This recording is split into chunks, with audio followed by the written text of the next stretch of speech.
Time.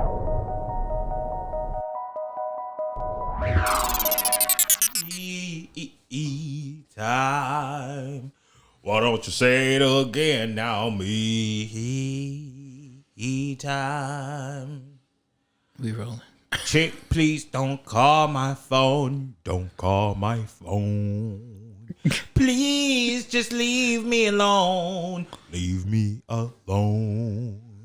I just want to be by myself. Be by myself. Y'all know the song? I don't, but you like... It's really just a matter of time. We could do a whole hour just this. Before you gotta leave my mind, because it's me.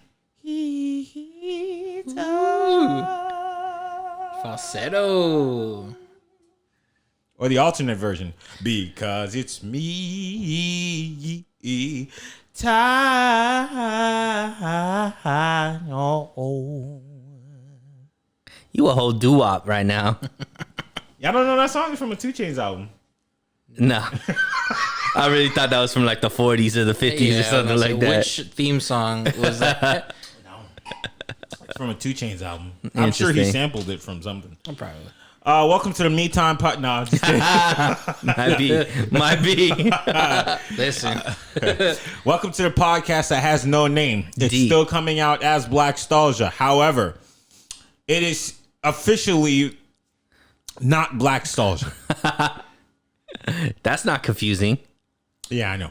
We're in a transition period. People, we can't figure out a great name, but we know what we want it to be. Sort of. I feel like till we get the actual title, we should pitch titles at the beginning of every episode. Okay, let's do the ones that we've talked about. The first one was 3730? 3730. Okay, let's does see that how this one signify? works. Ooh, it's a mystery. Oh, okay. It is a mystery. All right. But if you know us, it's not a mystery. Okay, all right. Chris knows this. I do, But it is a still mystery. Sorry, I have no clue. All right, let's see how this one sounds. Welcome to the 30. Ah, man. If That you one's stumbling out. on it first. That then- one's out. Yeah, no, it's out of Sorry. here. Let's try it again. Welcome to the 3730 podcast. No, that ain't it. No, you're going That's to get not tongue right. tied. Try no ho. Welcome to the No Hope podcast. That's, I mean, simple. I don't want to. Is it NoHo like NoHo? I don't want to host you. Like no North Hollywood. Oh, see, that's going to get confusing. Yeah, but then yeah, it's a yeah. double entendre. Yeah, but most people don't know what North Hollywood is. But that's why they tune into the show. I'm not going to tell them about North Oh, Hollywood. that's true, because I'm not from North Hollywood. Yeah. So, It's just him. Yeah. all right, so we just got, we're 0 for 2 right now. Yeah. Okay. We're working on it. Kickback conversations. Okay. Or the kickback. The kickback was cool. I You think said that's it's taken. right? Yeah, that might be taken. Are they big? Because I don't care stomping somebody out of here. All right. Welcome to the kickback. Kickback conversation is alliterative. So that sounds good too. A kickback. Should I use the SAT Got to word? use that word A. I don't think that's a word. Alliterative? Alliteration? Oh, okay. Alliteration is, but I don't know. Yeah. I don't know about alliterative. Oh, listen. It's conjugation. Yo, cut your mic. No, it's too late. Now you told me not to, so it's on. We've been swirling around ideas, and the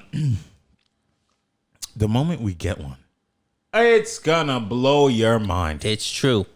It is gonna make your man go nuts.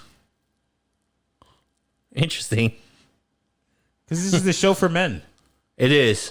It'll be infiltrated by a couple of double agents known as women. They'll come in, they'll listen, see how the mind of a man works. Is this really for men? Yeah, just for men. Like, Oh! The Just for Men podcast. I don't like that. We gonna get in trouble. I ain't worried about getting in trouble. Why can't we have something for men? That's true. All right, go ahead. Do you? It's not the White Men podcast. I didn't say it was a white man podcast. There ain't no white men here. Not a single one. Well, I identify. Oh, that's true. That is boy. true. That is true. He does identify with white What was the privilege. stupid thing you said? He does identify with white privilege. Why would you assume his what is it? His language something? His language specification or something like that. Language capacity. There you go. Let me tell you something toxic that just happened. So we were just sitting on the couch. I'm sure you guys know what Chris looks like. Okay. I'm around somewhere. And you've seen him on the Instagram. All right. So Neil was sitting here. He looks over at Chris. He kind of points to me like, over the border. Wow. I don't think I was here for this story, but hey, I'm in it, so let's go with it. We here now. I said, not a jump, a fly. Not a boat. No. Just kind of flew over it. And he was like, got it. And he was like, hola, Chris. Hola. Hola, Chris. Does your mother make tacos? I was like, chill. You gotta be a little cooler when it comes to these things. He was like, my bad. Chris, Christoph, ¿tú habla español? I was like, bruh, you can't be assuming he's a Mexican. So let's ask him. This whole time you didn't know. I know you can't smell. And I can't smell 100%. I all don't I have know. a sense of smell. That's all I know. Hey, so if you guys really want to know what happened, Yeah. Chris happens to be of a Latin inclination, Yes. and I just wanted to know if he was fluent in Spanish.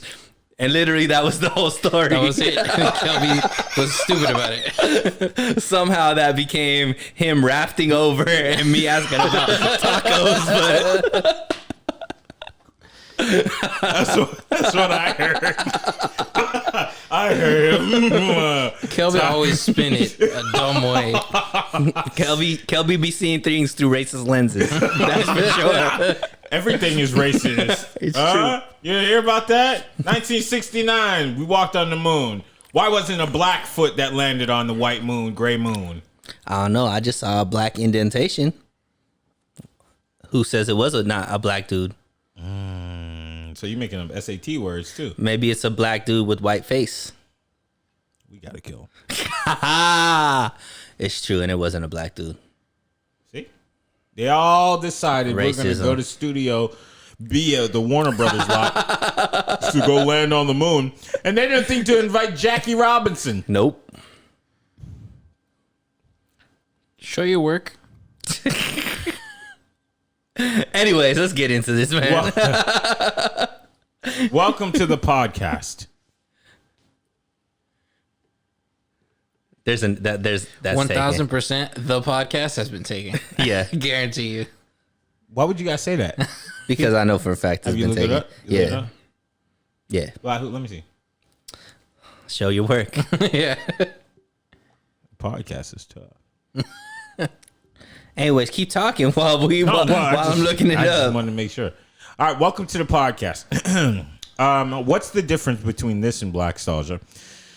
Well, I'm gonna rant about things. Yeah, it's taken. By who? Let me see. By who? All right, the podcast.fm. Last week's podcast. I don't think anybody listened to this. Yeah, look at that. The website's trash too. Yeah, no, they don't. This is a good way of taking over somebody's podcast. It's a fact. Give them more notoriety Yeah. and tell them that we're gonna take it over. It's your last week. Just so you know. Welcome to the podcast. So, we're just going to talk in this sense. So, what the podcast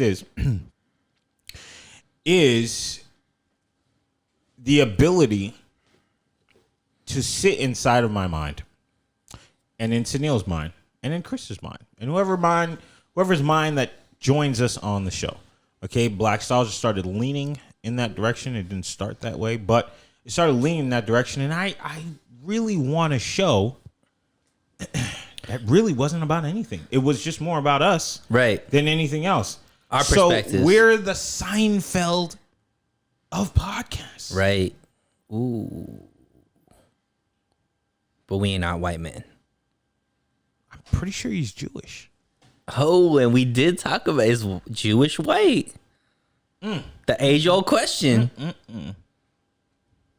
So, with us being the colored Seinfelds, That's not a bad time. The color Seinfelds. Or the brown Seinfeld. why you gotta be brown? Because we all brown. No, put a color on it. All right, fine. Brown is a color, dummy. Hey, I see why Sidney violated you. Yeah, with us being the Seinfeld of podcasts, this is going to be our opportunity to talk about everything that's happening in the world, everything that is happening in my mind, everything that's happening within our own world, and you're going to be here to be entertained. Also, I want to make sure that we have more fun than not fun. because fun is important. Does that make sense?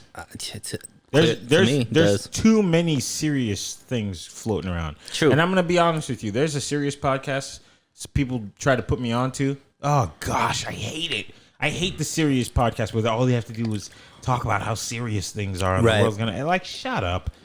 Make me laugh a little bit. I want this to be, you are right here on this couch with us, kicking it.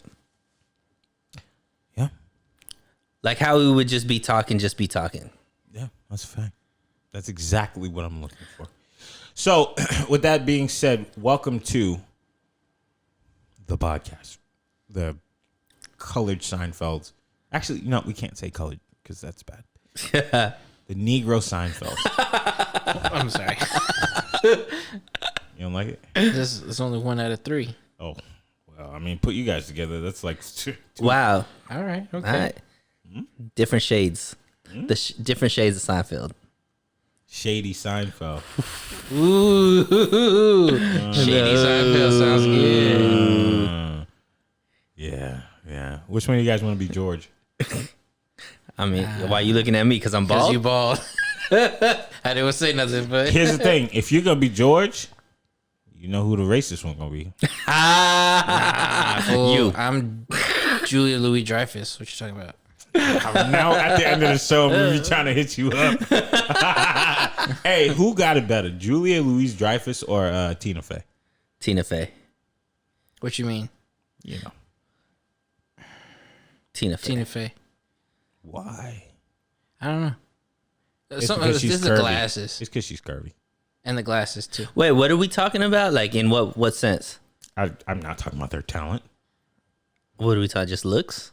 I mean, come on. Tina Fey. That's not even close. What? Julia Louis Dreyfus is beautiful. She is. We're not saying she's not, but we're saying in comparison to Tina Fey.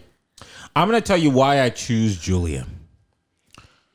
She's a billionaire. So you're not talking about looks So at there all. was no criteria She whatsoever. looks better now that she's a billionaire. What I'm saying is, if you dating Tina Fey and her bankroll and Julia and her bankroll, there will be absolutely no difference in the lifestyle that you can have. Absolutely nothing. That's not true. Okay. Because Julia and Tina don't live the same life. I would much rather be in Tina's life. Really? Yeah. Why? I think she's less boring. You think Julia's boring? No, You know she listens to the pod. so every time I say something, That's wrong. That's 100% wrong. She don't listen to this. Why not? You think she browse it? She don't even know the name of the podcast. we don't know what the either. name of the podcast is. the So how problem? she gonna find it? Well, she's a big That's fan true. of mine. Oh yeah, for sure. Hey, Jules. Interesting, but What I were you still go saying? Tina Fey. What were you saying every time you say something?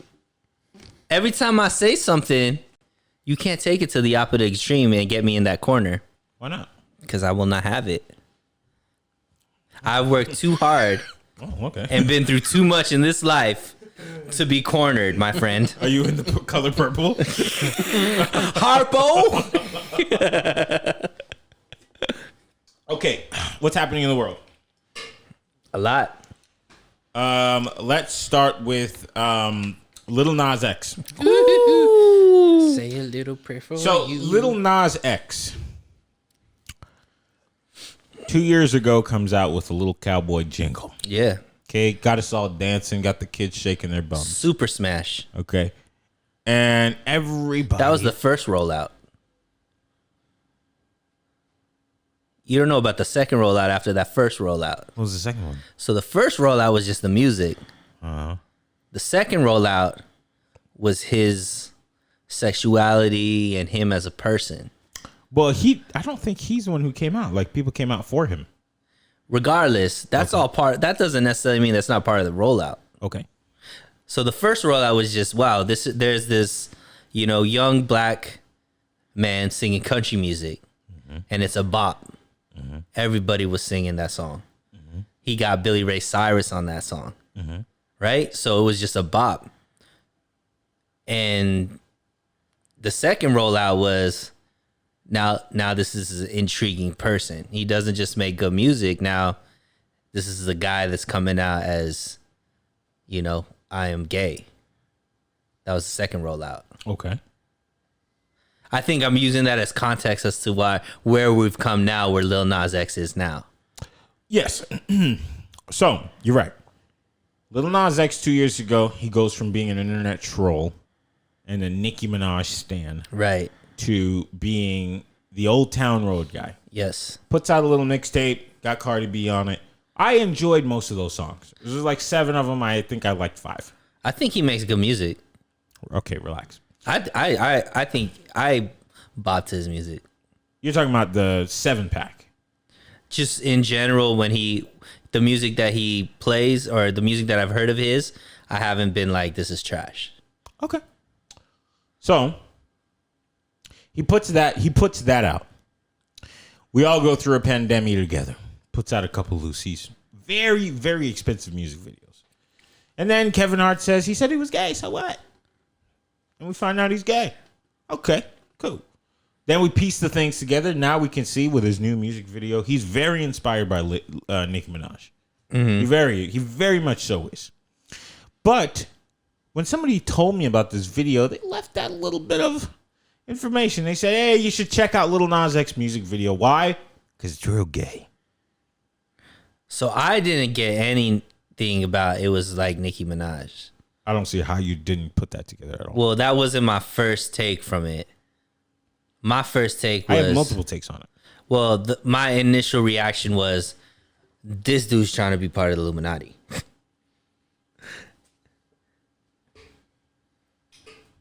Keep going.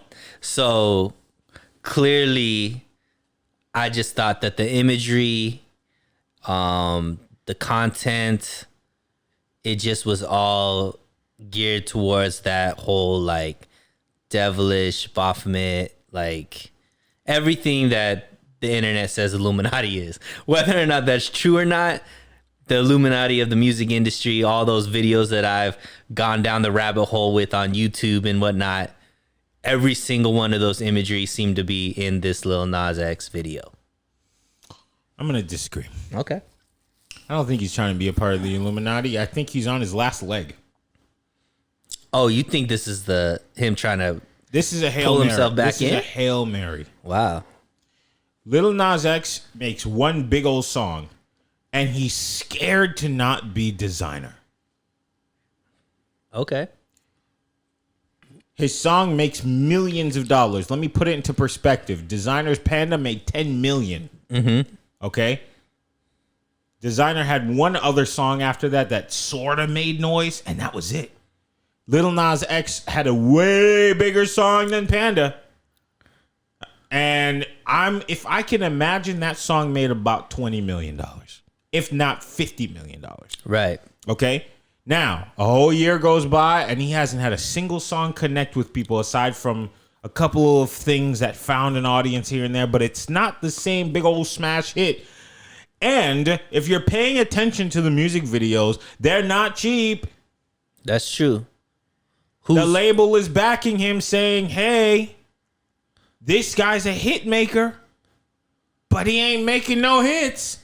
So now, a year and a half later, he ain't connect with nobody for a long time. People just like him because he's a likable guy, but likability don't make nobody no money. So He got to sell some records. Okay. Now, this song already came out already. I never heard of it. I think I heard parts of it on TikTok.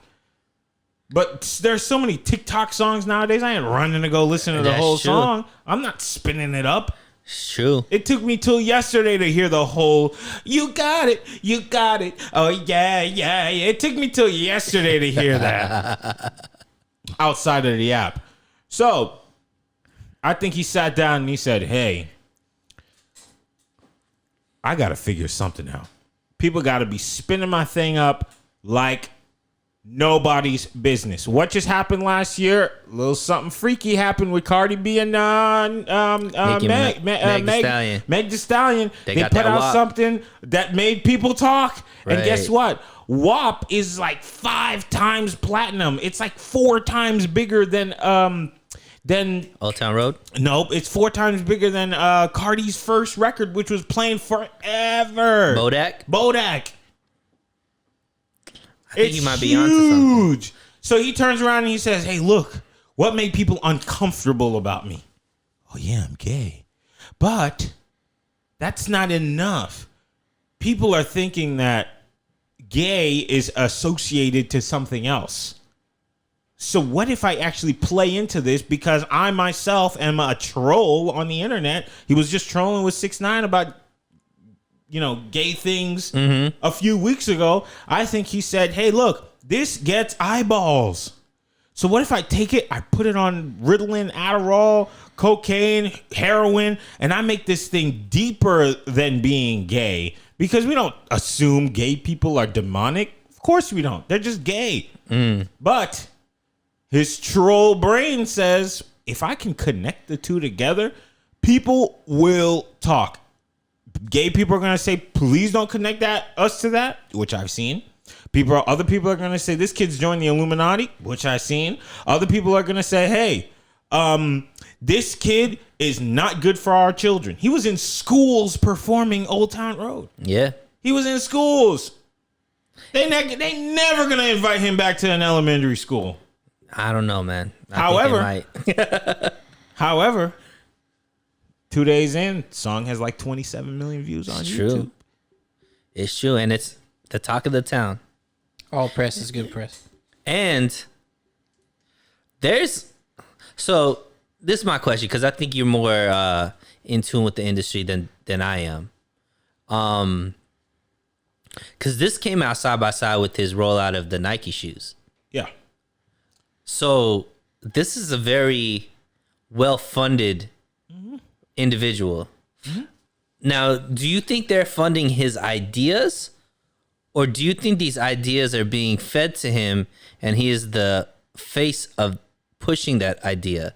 Do you think he came up with this rollout, or do you think this rollout was created and he's just the person that is doing it? I think it's going hand in hand. I think he's saying, if somebody's feeding it to him, he's saying, that's not a bad idea. Right. Because as a human being, you can walk away. They're not going to force you to be on set. Dave Chappelle walked away. True, but I think that now that you're putting it in that perspective, it wasn't something that I was thinking about. What actually was his first song, Old Town Road? Was it really the song was that good? I mean, it was a good song, but I think that it was a hip hop country song. I remember all of the talk around it was, can it win a Grammy for the best country song?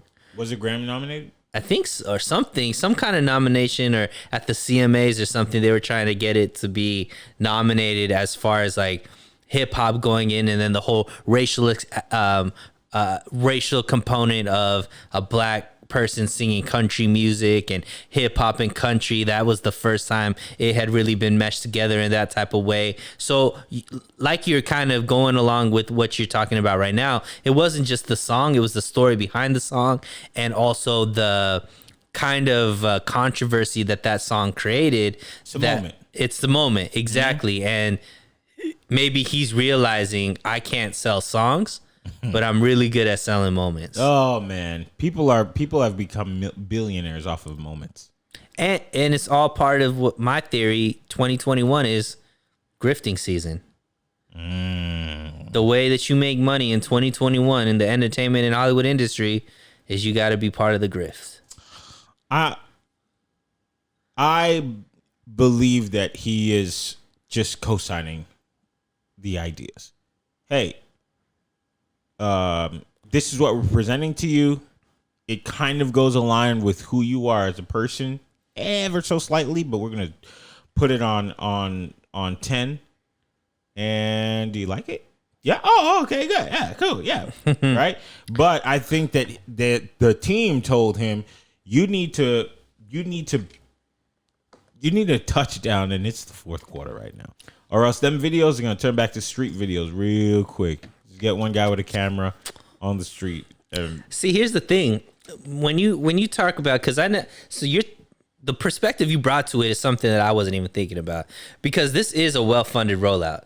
Yeah. To be a partner with Nike, and definitely all the stuff that's going on with that, as far as the components of the shoe and there being like a drop of human blood or whatever that is. We didn't even get to that. Yeah. But I have a hard time believing that he pitched an idea and these guys said, you know what? We're going to invest millions of dollars into this idea. I think it went the opposite way. They're like, look, we want this demonic, we want somebody to be giving the devil the lap dance. We want, somebody licking the crotch area of a boy on boy action. We want to empower, a gay scene. I think because it's not really prevalent in hip hop music, I would say. And I think they were find out if he's making hip hop music. Well, I mean, as far as in the genre, it's going to be considered hip hop, I would say. No, it's because he's black. Okay, well, regardless, he's considered. I mean, I think, and you're right. I think pop music is all just kind of meshing together. But I think they went to him and it's like, "This is what we need you to do, and we're gonna fund it like this." And I think he's like, "I'm just gonna ride the wave and make the bag." I mean, the thing is, I don't see how he could be. I don't see him being uncomfortable with it. True. He's also new to this. He's also real young. Yeah. And I think that it's clear controversy sells. Of course. It just does. So, as a guy who's put out very expensive videos that haven't connected with anybody, they're not looking to make Silento Part 2. Right. Right? No one-hit wonders. Yeah, right. They're like, okay. We need this to generate us money for the next 15 years. And it has to do so over and over and over and over and over again. So, your last few efforts haven't been working. What do we do now? How about we put a drop of blood in his shoe? Right. Whose blood? You think that was the company he was signed to, or you think that was Nike? Powers to be. Definitely not Nike. It's the label. The label. Sorry, I yes. can't think of the word. I'm pretty sure it's the label he signed to. Now, I'm trying to figure out if this is a partnership with Nike or if they purchased 1,000 Nike shoes and remade them. I think it's more that got a license Could be. because Nike isn't. So Nike hasn't come out and said we are promoting this, but they haven't come out and Denied said it. anything. So it's probably because they probably paid some money either to Nike or there's some kind of formal agreement that says, "Hey, yeah, you can show our trademark on here, right? But we ain't gonna push this, right?" Or they already made the shoe, and then the rollout or the marketing is being done by Lil Nas X team. Because I don't think this is coming off the official Nike website. Why would Nike make that shoe with Luke 10 verse 18 on it? I don't know, man. I think that Let's see what that says. Whose blood is it? it just says a drop of human blood. Maybe it's all Lil Nas X blood. It was definitely weird, and what's weirder is just how many people I've seen in the comment section just being like, I love the devil shoes. I don't know. Like, it's just, I think there is this whole like underbelly of people that are just in love with satanic type of stuff, whether it be to troll or whether it be like a lifestyle or whatnot. Have you been noticing that at all, Kelby? Oh, hold up. Uh-oh. Fact check. So first of all, Luke 10:18 says, "I saw Satan fall like lightning from heaven." That's the thing on the shoe. Okay. Okay, Luke 10:18. However, NBC News has reported on their Culture Matters segment, Nike denies involvement with Lil Nas X Satan shoes containing human blood. The Old Town Road artist is collaborating with streetwear company MSCHF on the Pentagram sporting shoes, only 666 pairs of which will be on sale this Monday. So what does it have to do with Nike? Nothing? Nothing. So Nike... Here it says right here. News of the shoes drew outrage over the Palm Sunday weekend. Ooh, what a time to put this video out. Oh, my God. He knew it. I didn't even think about that. The label knew it.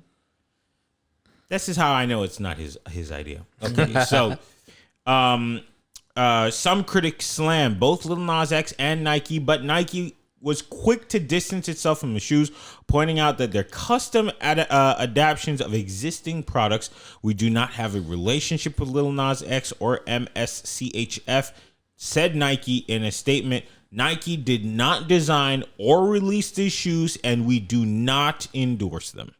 So they did come out and say, Yeah. This ain't us. Yeah.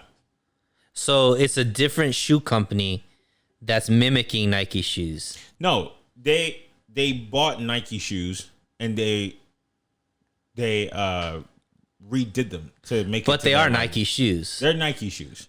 Got you. And then they're designing them. Yeah, they're redesigning the Nike shoes. Okay. Interesting. I mean, they're all going to be sold. Oh yeah. All 666 are already As probably NFTs, sold. probably. I don't know. And yeah. It's wild though, but hey, everything Lil Nas X is doing is working. If that is the label's probably happy, Nas X is happy, Is Nas happy? I don't think Nas is paying attention. Nas is out there just making money over money, just hand or fist. Yeah. Do you like this? Yeah. In a sense that I am a big free speech proponent. Okay. And I think that I looked at it because, I was obviously seeing it go viral on Twitter and then seeing, the religious right go off and then the liberal left like go off. And then, my friend, was like, have you seen the video? And she was like, it's very interesting. So I wanted to watch it just because, I wanted to see what was going on. And one, it wasn't as like nasty as I thought Twitter said it was, in the sense like, for me, I looked at it, I was like, oh, this is a really visually like entertaining. And I thought it was like a really neat like art piece. I don't take it seriously. I mean, I think it's just art. I think it's just like, I looked at it and I was like, okay, cool. He's giving the devil a lap dance. And I was like, okay, this is wild and whatnot. I didn't go here and be like, this is going to make kids want to worship the devil. Like, I mean, I just don't go to those extremes. But for me, it was very like lots of colors. And, I thought it was like a cool storyline. I thought it was just like a very visually entertaining video. I don't even remember what the question was. What was the question? Do you like this? Yeah, I think going back to like free, I think it was a great art piece. I think it's free speech, and I think, I think he should have the right to do it. And yeah, so I'm all for it. I'm all for everybody pushing the envelope, and then we have a conversation about it. I see this. What about you? Several ways. The first way that I see it, it takes me back to the Grammys when Cardi B and Megan Minaj danced on the floor simulating lesbian sex. Right. and people's response to that. Now, me personally, I see outrage on the internet, and then I go watch the thing, and I'm like, it's not as bad as everybody says, right? But I think about what is the complaint, and then I think about, well, what do we find valuable? And the complaint is not so much about the video. It is about a pure culture shift of what we think is cool and what do we think is not cool. So I think about that Grammy performance. I think about Lizzo at the Laker game with her butt cheeks out in front of children. I think about all these things where I say, you know what? Those people who say that these type of things are changing culture to make it seem like it's normal, they have a little bit of a point. But at the same time, I also think about like, hey man, if that's what you want to do, it may not be for me, so I may not consume it. But outside of that, do whatever you want. Right. Right? But it does not it's not lost on me that there is a shift happening. And it's happening quickly as to, what There is a concerted effort. Yeah, to, what we consume and the things that we think are okay. I mean, do the people over at the FCC still have a job? Like, what's the, you know what I mean? Like, well, I think let's say if Lil Nas X made a completely religious video, like let's go back to Kanye West and his church rollout of like his gospel album. Okay. What's the difference? So what I'm saying is I think that how do you think the gospel album was received? Nobody listened to it. I did, but I liked it.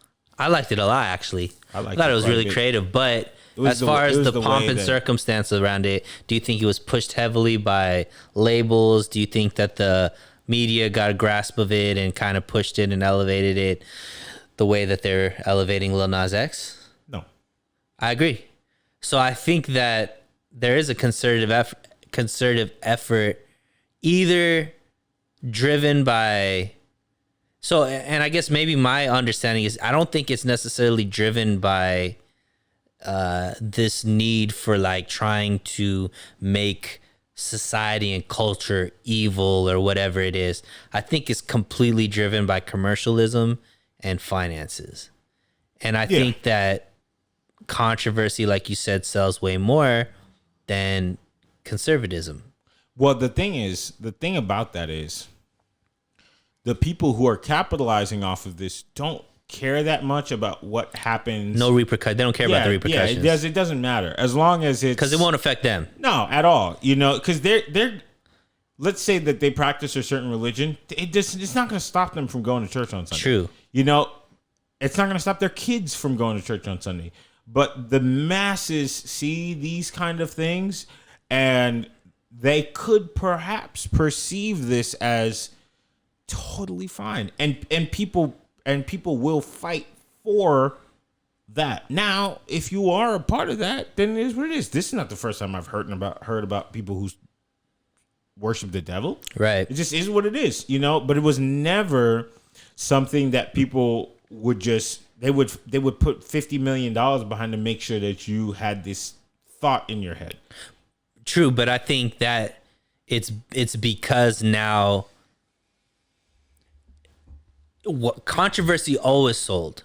Yeah.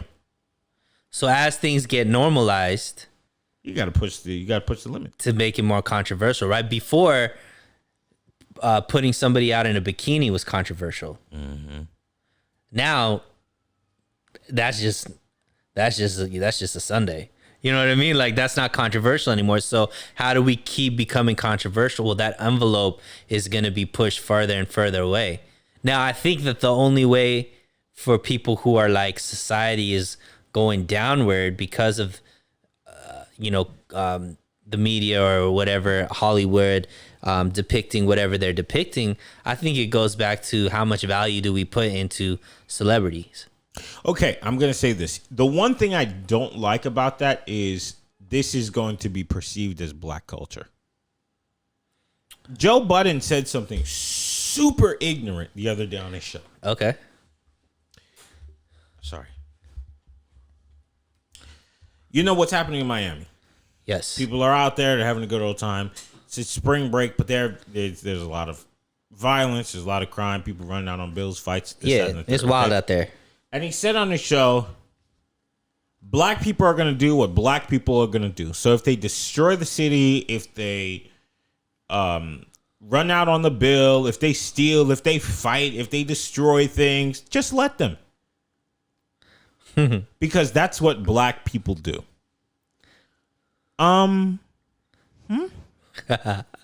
So that's what a black person might do, but that's not necessarily, and that might be a white person, an Indian person, a Hispanic person. It's not behavior. A culture right thing of people who just destroy things. Yeah. So with this Lil Nas X thing, the one thing I do actually fear is people just being like, "Oh, cool, devil worshiping, black culture," But because most of entertainment, we want our credit for it. We talked about that last episode, though, right? We talked about the problem with Hollywood and media painting the narrative of what black culture is. And I think both sides play into it, right? So we talked about the Candace O, Cardi B beef. And I think Candace O likes playing into defining black culture as whatever the negative elements of black culture is at that moment, right? She's like, this is why black culture is messed up. But who's out here showing other aspects of black culture? So there's this, do you know this dude, King Randall? No. Okay. So his Twitter handle is New Emerging King. Let me just tell this story because it goes to, Lil Nas X is getting all this press for whatever's going on. There's this kid that's in Georgia right now. He is a 21-year-old kid. And when he was 19, 20, what he does is he had at his own home, he would get kids that were in the system, like getting released from juvenile facilities and so on and so forth. And he would house them in his home and create a curriculum and teach them. He would basically teach them, basically be their teacher, mentor, so on and so forth. So he wants to continue this movement. And so what he did, now he's 21, he ended up pooling enough money to actually buy a school and buy a school bus. And so I think it's something around maybe 15 to 20 kids, and they all go to school. Right now he's in the process of getting the curriculum accredited so that they could use it as their high school diploma and then go into college and so on and so forth. So this is a young black 21-year-old kid funded himself, got through donations and so on and so forth, being a leader out there, creating a curriculum to teach people that are at risk youths, quote unquote, in a city that's riddled with violence and so on and so forth. And is that light that's showing them a way out of it, doing the work himself, not needing any kind of press or government or anything like that. And you don't know about him. That's the problem. The problem is he is black culture. But the only thing that is depicted is the most controversial aspects of it. I will say this. I don't know if that's black culture. I say that because I don't think it's right to say that black culture is charity. But why is that charity? Why isn't black culture good works? I think that's entrepreneurism. I think that is somebody who's doing for himself. I think that is somebody who sees a problem and is fixing it in his own way versus himself up. Mm-hmm. I don't think that's charity at all. I think this is what I'm hearing from your story. He's decided to take a socialist approach at life. How's that socialism? Because he is receiving things and respreading them around his community, which is not a bad thing. It's not a negative thing, but I'm using that term because the resources he has, he is spreading them around his community, and he's doing a good job with that. However, I think that plays a weird role in the black community because it's always about having to uplift us versus of us being uplifted. You don't hear that from white people. There are crackhead poor white people who do the same thing, but the only thing that is spoken about is the people who have already been uplifted. So it's always the story around black cultures and things like that is always, I'm trying to help my community. We need uplifting. We need this. We need that. But we never really talk about the other side unless it's a very small group of people. You mean the people that have already made it? Yeah, and and really made it. I'm talking about Obama, Jay-Z, Diddy. You know, the classified like 30 people that have really made it out of here. But the rest is like, I'm trying to uplift my community, charitable works and things like that. And it's like, dude, there's more than that. I was just telling my dad yesterday. My dad told me straight up on the phone, you're never going to find success in a company because you're black. I was like, dude, what year do you live in? Mm-hmm. Right? Of course, it's possible. It may not be as simple as it is for a white guy, but if that were my journey, if that was my choice, I will find it. You know why? Because I have 30 friends who've already driven down that path for me so that the tire marks are on the road.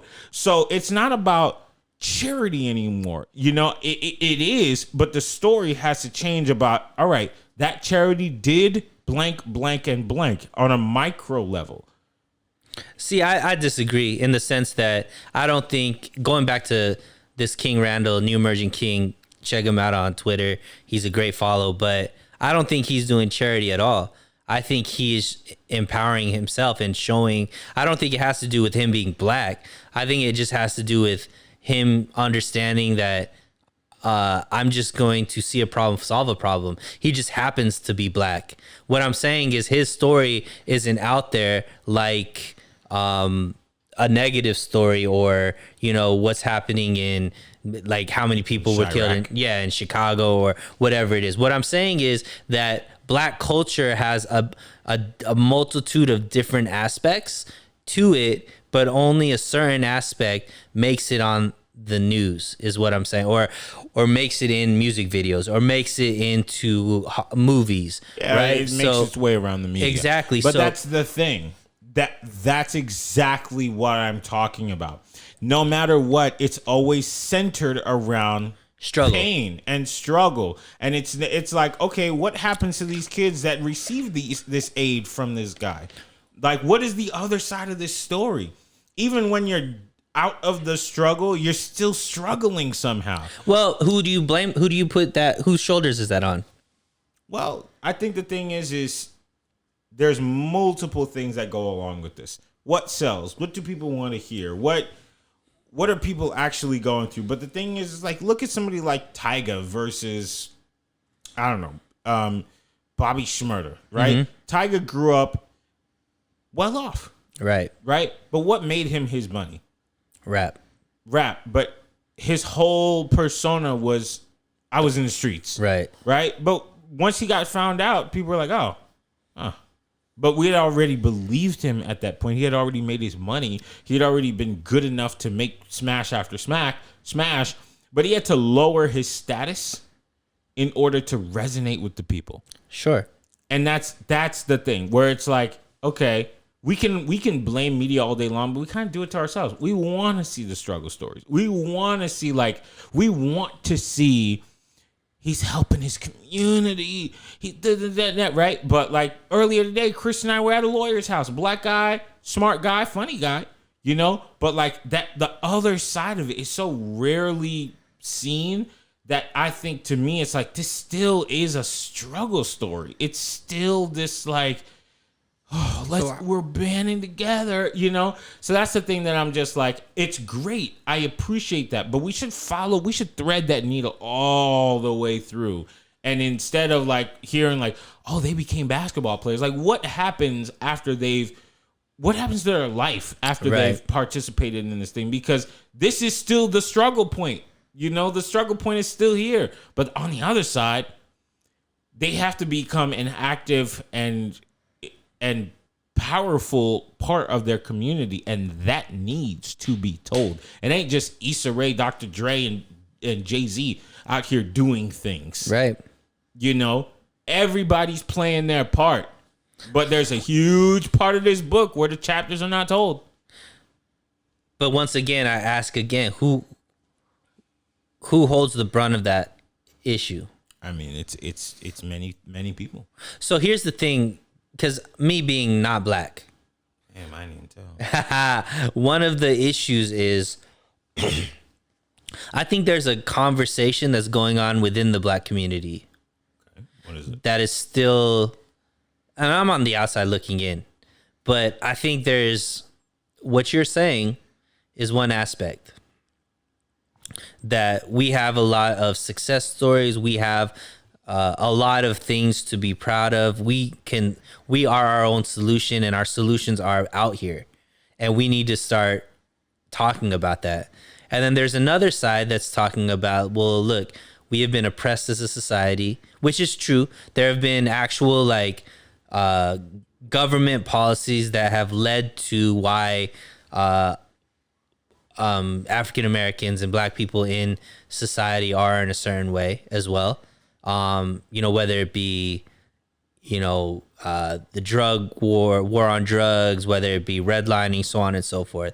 And we still need, we are still being oppressed, and we need to make sure that we get our equality and equity to where it needs to be. I have one response to that before you continue. Go ahead.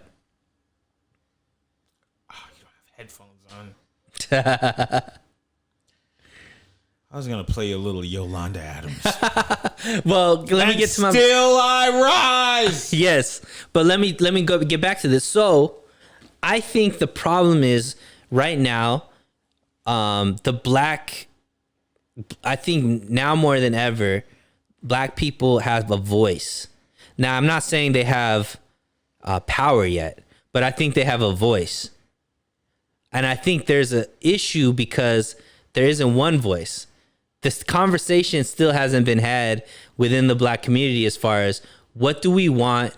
What is our, how do we want to represent ourselves? What are we asking for? And how do we want to move forward in this petri dish, which is the American dream or the American thing? Okay. And and before because if you were to look back, maybe, in the 60s and before, when you talked about the black leaders, right? You would think about, Martin Luther King, Malcolm X. There was, Shrine before that. You could go to earlier, Frederick Douglass and W.E.B. Du Bois and so on and so forth. Now, who would you look at as the leaders of the black, the black community? You're really not gonna say Sean King? And that's what I'm saying. That, I don't think that strong leadership. I think there's just a lot of different voices because you go to, is Candace Owens a black leader? It's spread out. Because Candace Owens isn't saying the same thing as, the leaders of the Black Lives Matter movement, which aren't saying the same thing as, Barack Obama, which isn't saying. So it's listen. One very powerful man once said he's the gay Tupac. And he is the leader of the black community. You mean Juicy Smollett? Right. Let me address something. One of the things that I think people have to understand is that just because we all look the same, don't mean we all think the same. Right.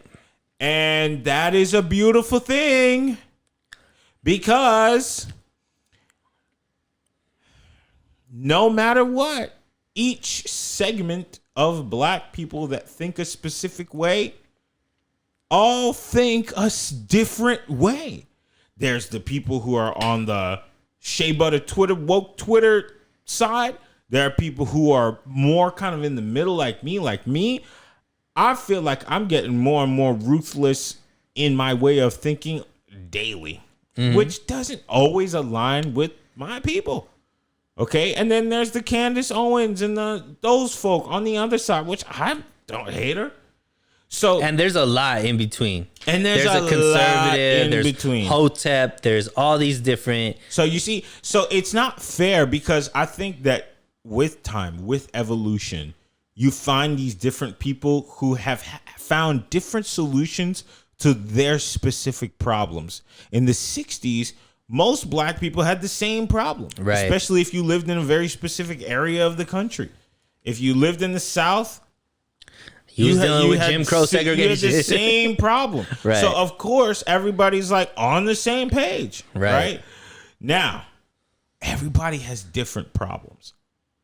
It may seem like we all have the same issues, but we don't. There are some black people who care about some things and they don't care about other things. Right. There are some black people who now work for the police department and they see things a different way. We've now had a black president, and there are some people who that shatters their ability to even think because they never thought they would see that. Right. So there are so many different types of situations that lead people to being in different categories. So I don't think it's necessarily fair to say, hey, y'all all got to sit down and talk to each other, because you know what? That's going to lead to a fight. We don't all think the same. We don't have the same problems. Right. We don't all care about the same thing. Matter of fact, right now, I can imagine that there are more and more black entrepreneurs who are finding success every single day. The way those people think won't be the way the people who they employ, they're not going to think the same way. I agree. Right? But then that goes back to what we were talking about as far as what aspect of black culture is the one that's elevated. Because I think that excellence. But is that what's being presented? It has to be. That's what I put out. Right, but what I'm saying is to the masses. Yeah. You think that's being presented to the masses? I'm going to tell you something that's freaky. Everything that's presented to the masses about black people, it's the best type. It's the best black person in that position. Explain that. Give me an example of something you think is being pushed by the media. Okay, so let's talk about maybe the last most popular black movie. Okay. Black Panther. Okay. Black Panther wasn't nothing to joke about. It was well funded. It was good acting. They put primarily black cast. Strong script. Right. Am I going to say I was the biggest fan of Black Panther? No, I did enjoy it. However, Black Panther put the very best together to make a great product. And it touched me because I went to the movie theaters with somebody and she brought a child when I saw Black Panther.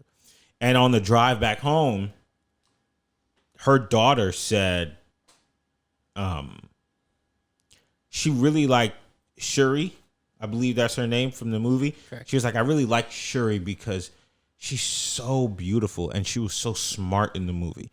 Like, I like that more than the fact that she's beautiful. Mind you, not a black kid. Not a black kid. That said something to me. What did it tell you? What did it say to you? It says, because I'll say this, she was a Latina girl. And I have experienced things with certain folks of that community where, like, I had a neighbor who called me a monkey. Okay. And I had another neighbor whose kid said to his dad when I was like, hey, buddy, how are you? And he started crying and he turned to his dad. And he said, I'm scared. The dad said, why are you scared? He said, because I'm scared of niggas. Okay. This is right there. So I expected a certain mindset. So when this kid said a black woman is smart and beautiful, I actually think she said smart before she said beautiful because it meant that much to her. I said, whoa, wait a second. These guys put their best foot forward and the right people are acknowledging it. That wasn't made for me. I mean, of course, it was made for my entertainment, and I was there for the moment. But the next generation is watching. But don't you think that's the issue? What's the issue? So if an Indian movie comes out, Okay, in Hollywood. yeah, Okay. let's say, what was the last Indian movie that came out? I can't even think of one. But Slumdog Millionaire. let's say Slumdog Millionaire. Nobody's looking at that movie and talking about how that is anything to do with Sunil's life. I don't think people know you're Indian. Well, let's just say any Indian in America. I'm just saying using any Indian. I don't think people are like going to them being like, wow, I got a better sense of who you are as an individual and looking at, this exposed whatever. Nobody's thinking about it in a deep way to represent Indian culture as a whole. Okay, well that's And what I'm saying is until we could get to a point where a movie that's just about black that has a majority of black people in the movie, and it could just be a movie that doesn't have to have some kind of ulterior meaning or representation or something that has to do where you look at somebody that says, wow, that girl is smart before she's beautiful, and that means something to you, versus it just being oh, okay. That's the problem. The fact that has value. Like anything that happened in Slumdog Millionaire wasn't like it. Dude, Dev Patel, I think, won an Oscar. For sure, because it was a great movie. It was a great story, and it had everything to do with that movie. It didn't have to do with the bigger cultural, like... Okay, well, that's because America has 3 races. There we go.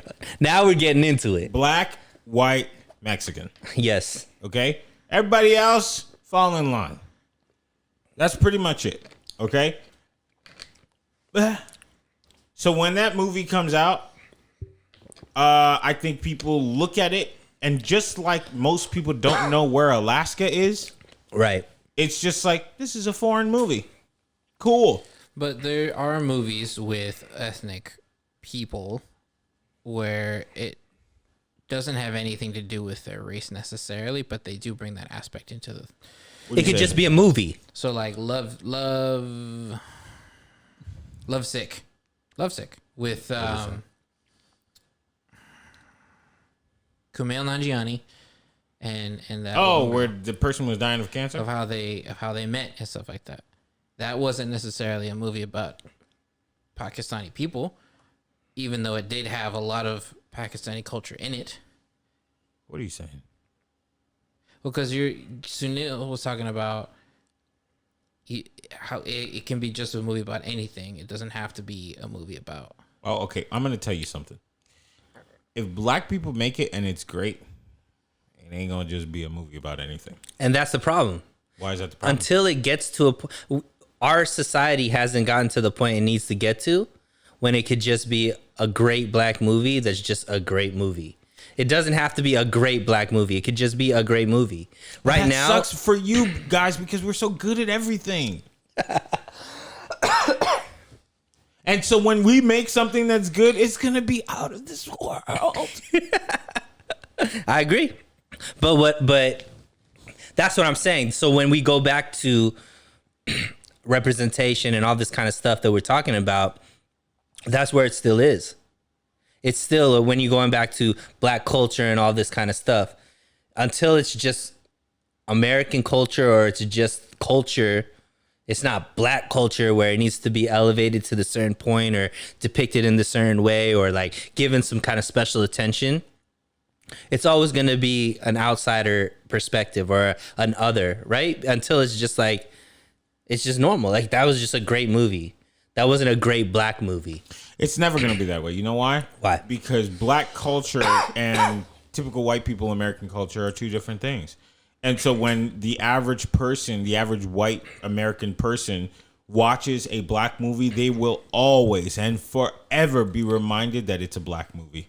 because they're seeing faces that they don't recognize. They hear words, phrases, terms, jewelry, outfits, homes, decor, hairstyles, everything that is different than what they're accustomed to. And it will always be that way, especially because our artists are sensitive about their art. But what I'm saying is, don't you think you have that same view when you watch a totally Indian movie? Yeah, that's why I don't watch them. Because you're racist. Well, and that's all I'm saying is that, like, and maybe it goes back to your point. There's only 3 races in that matter in the US. yeah. You know, and it goes back to my point, man. Asian lives matter.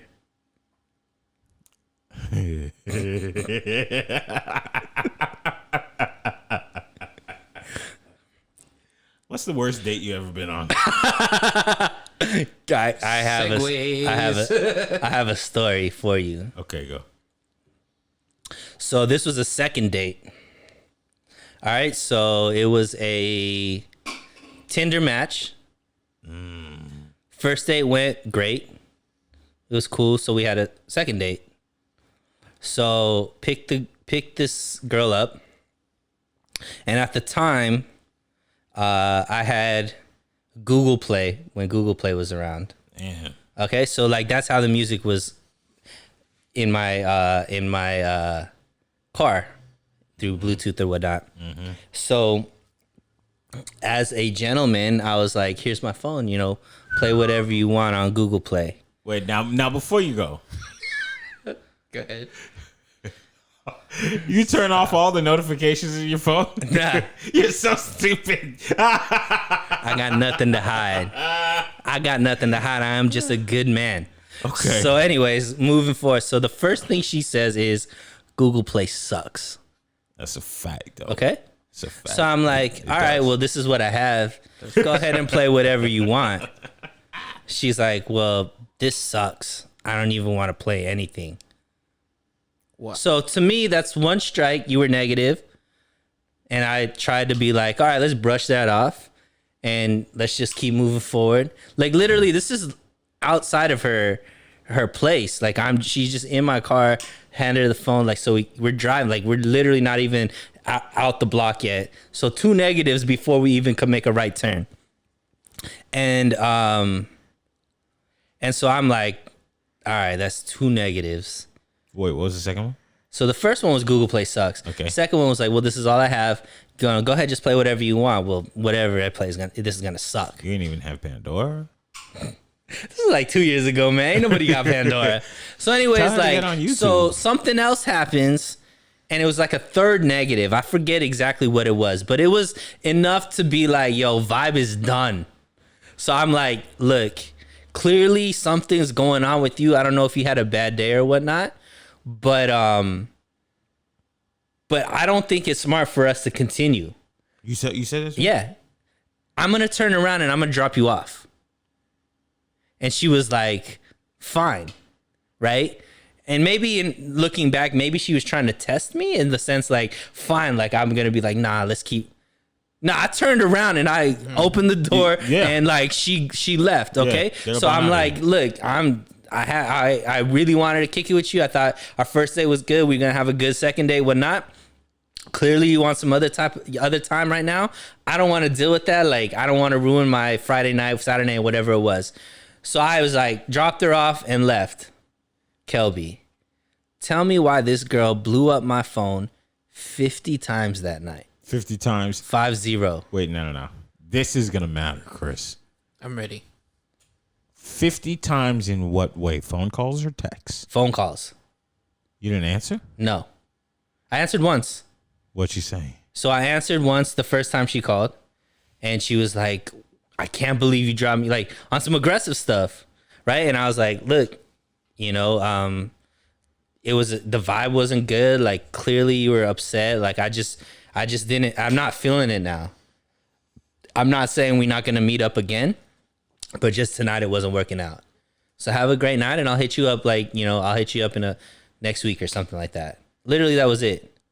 Hung up, call back. Hung up, call back, come back, call back. Kelby, let me tell you how much this progressed. I blocked her because she kept calling. Like, I was like, how am I? Like, you can't keep blowing on my phone after we've already settled this conversation. She calls me from a Google number the next day. Oh, my. Leaves a voice message. What's she saying? 3 voice messages Oh, my God. from different Google numbers. Chris. And she couldn't use Google Play, but she used Google numbers. What is this? Listen. Yo, but These women are built different. was Hypocrite. the worst date of my life. Yo, there's a Her ghost spirits are here with heard us you. right now. Wait, but what did the voicemail say? Anger?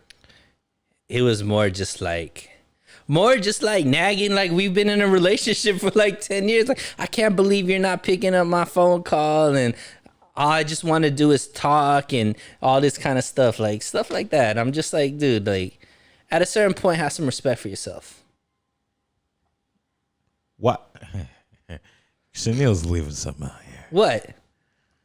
Why was she so affected by you? So you trying to ask how that first date went? You trying to ask how that first date went? I understand trauma. There was no trauma. Yeah, because you gave her something that's amazing and now she can't get it back. Hey, that's her fault. When you get a driver's license and you drink and drive and you get caught and that license gets revoked, Analogies. you can no longer drive with that. You're not allowed to, but you can. You can, but you have to do it in a way that nobody else knows what's happening. You gotta pass the Sunil driving test. So the first date was crazy. I'm saying, I don't know. Obviously, for me, I was willing to drop her off in whatever it is. Was she a baddie? I mean, Kevin Samuels? she was. I mean, I don't know. I haven't, and this is. I don't want to speak on that. Like, that has nothing to do with what it is. Like how she looked and all that kind of stuff. That's not true. Because I've dealt with some crazies that the crazy hotline. Yes. Like, if she's a 9, I'm gonna deal with some craziness, and I'll do it happily. I deal with no crazy unless I'm caught up. What does that mean? I'm emotionally attached. But if I'm not emotionally attached, it don't matter how fine you are, I'm not dealing with it.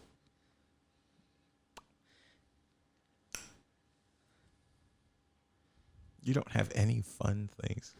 I have a lot of fun. Trauma is fun. That doesn't mean I don't have no trauma. It's just the trauma was because I was emotionally attached. And maybe I was the psycho at that point. You been a psycho? Of course. You be using Google numbers? Never that. I don't think I've ever. This no, might be never the that. better conversation. My toxicness? Yeah. Why we got to put me on the couch? I'll go too. All right. I've never been toxic. All right, your turn.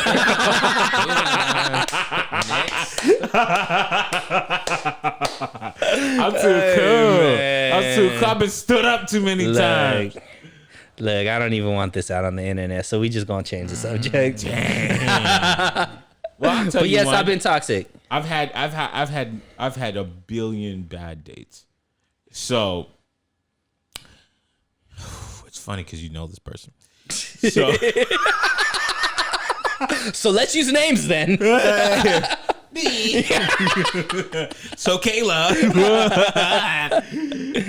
So I was talking to this little He thing. was about to drop it. He was about to give enough details so everybody knows who I we're don't talking care. about. She ain't on my. She's not on my body anymore. But I will bring her back. No, I was talking to her for a little bit. She's been one of those like on off for the past like 10 years. type Still? people. Nah, not still. Okay. Nah, not still. This is the last time it was that I decided it was gonna be off. All right.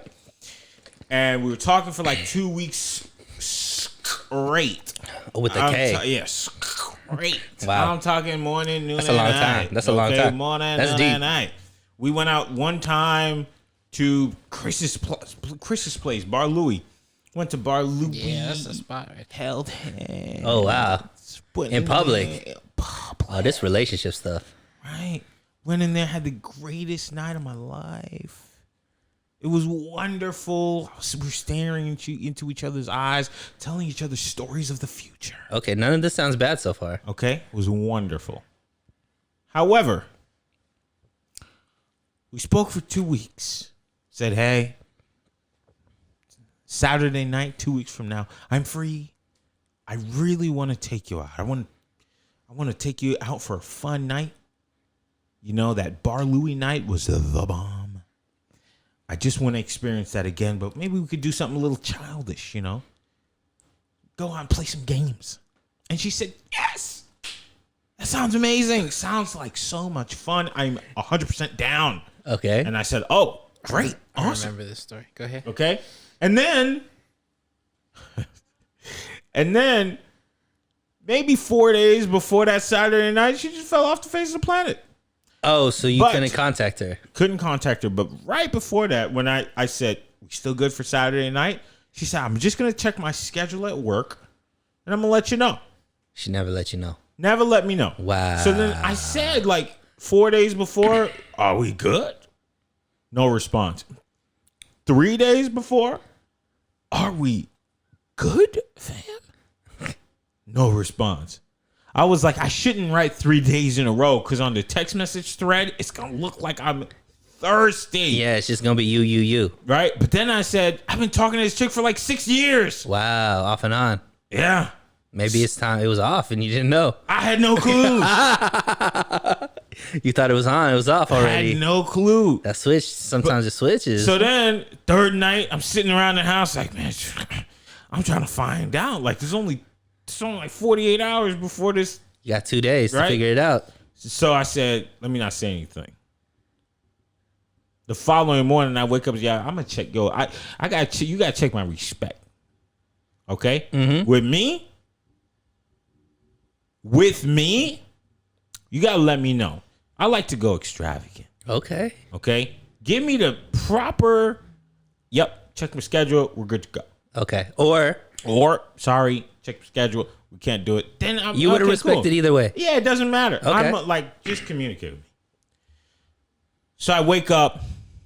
I say, damn, nothing on my phone. I know she works the night shift. She's a stripper?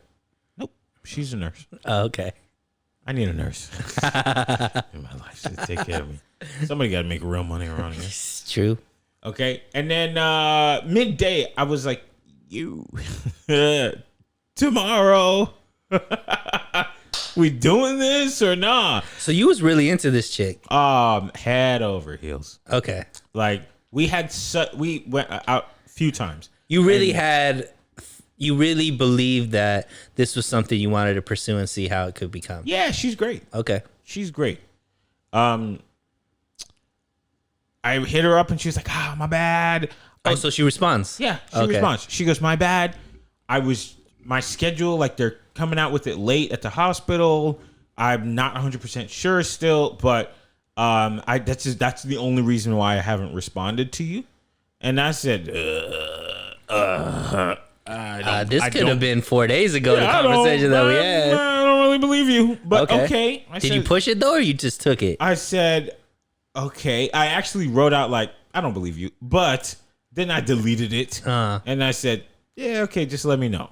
You know, like, actually, I think I said, when do you find out? You know, and she was like, I'm going to find out tonight. I go in tonight. All good. It's tomorrow night. Don't worry about it. She goes into work. The night passes. I hear nothing. Wow. So the next day, we were supposed to go out that night. I had a whole night planned. Man. I'm talking about flowers. Still. This was What? already, even though you didn't have confirmation yet. I made some plans. Okay. Like nothing You was made an hard. outline. Yeah, You made an outline. Yeah. I was gonna. There was bullet points. I was definitely gonna improv something. Okay. You know what I mean? But bullet points were But there. There was some bullet cards on them cue cards. Yeah. I knew exactly what the vibe is. Listen, man, I'm a professional improviser. I don't know if you know. Yeah. Okay. I could tell. So I said, yo, it's the day. It's the day of. You still had hope. And then I was like, okay. 3 o'clock rolls around and I don't know what's happening. So I say, hey. That's wild, bro. What is up? And she said, oops. Oh, she hit you with the. She was like, oops. It came out with my schedule. Oh, no. They said I gotta go to work tonight. I was like, okay, at least you told me, not a big deal. But it's a huge deal. No. Because I said, not a huge deal. And so I went to the other chick in my life. I was like, hey, I planned a night for us. Girlfriend number 2. I said, I planned a night for us. I know she don't ever have anything to do. Cue card. I already had an outline presented. I know she don't have a real job. She like worked at the mall. So I was like, she'll accept 30% of this. Right? There's nothing more attractive than dependable. Wow. Oh boy, I was So like, it ended up being the night of your life. no. Well, okay, so I hit up this other chick. Yeah. Go ahead. Oh, we going into deets. Right? She was like, oh my gosh, you wrote me. No. I was like, yeah. I already know this girl. I was like, yeah. Anyways, you doing anything? I know full and well you're not. I know full and well. Wow. You ain't got nothing going on. The mall is closed. Bro, you went straight from a victim to like a predator in just a snap of a finger in this story. Like, people were really vibing with you and being like, wow, he is a really good guy. Like, he really got, he was really putting himself out there, and F this girl for doing this to such a great guy. And in a snap of her fingers, all that credibility down the drain like let some liquid Drano. Hey, this is like 4 years ago. Anyway. I'm gonna change. Yeah. I ain't just saying God no more. Wow. So I hit her up. Shorty says, yeah, I'm ready now. Oh my God. I said, okay, cool. I'm going to go pick you up. I'm all sad driving. Because I really drinking and driving right now. I really was sad. Like, I was just like the there was love definitely of my some Aubrey life. playing in the background. Marvin's Always. room. Marvin room. It wasn't like a rap song. It wasn't started from the bottom. No. I was still room. at the bottom. It wasn't Mob Ties. It was definitely Marvin's room. So I was driving over there. I was like, damn, man. I sent this, like, original girl. I sent her my Raisin Canes that, like, she was at the job. She was like, I'm so hungry, but we don't. You we sent haven't- her? No. Oh, I was gonna say No. I didn't send her like money for Raisin Cane. Like, we were talking about Raisin Cane. She's like, oh my gosh, okay. I'm so hungry. Send me a picture. So we were like on this weird thing of sending each other pictures of what we were doing during the day. Right. But it was not in Snapchat, so it meant something. Oh, it was like official. Text message. I mean, there was timestamps. Facts. Wow. Okay, like, just most of the time it was her first. Look at what I'm doing today. Oh, so she initiated. Oh, yeah. At 99% of the time. So that's why I got confused. I was like, dude, I think this chick likes me. I finally bagged a 9.5. Like, I'm on top of the world. She has a real career. She's beautiful. She's well-traveled. She's smart. She's everything. She's funny. We had a great time together at Bar Louie. When she listens to this, she's going to know it's her. Ah! Fuck you, nurse. So I drive to go pick Gabby I'm up. gonna say what. Gabby lives at. So I go try to pick her up. I'm all sad. She gets in the car. I don't got much to say. It's a real quiet conversation. Oh, you had a bad day. But That's I what take it her. is. I take her a few spots. Uh-huh. Few of my, a few of my good spots. Things I already had planned. She's in The reservations were already there, but yeah. At the Cheesecake Factory, she's going nuts. She, all this stuff. But then something happens. what happened?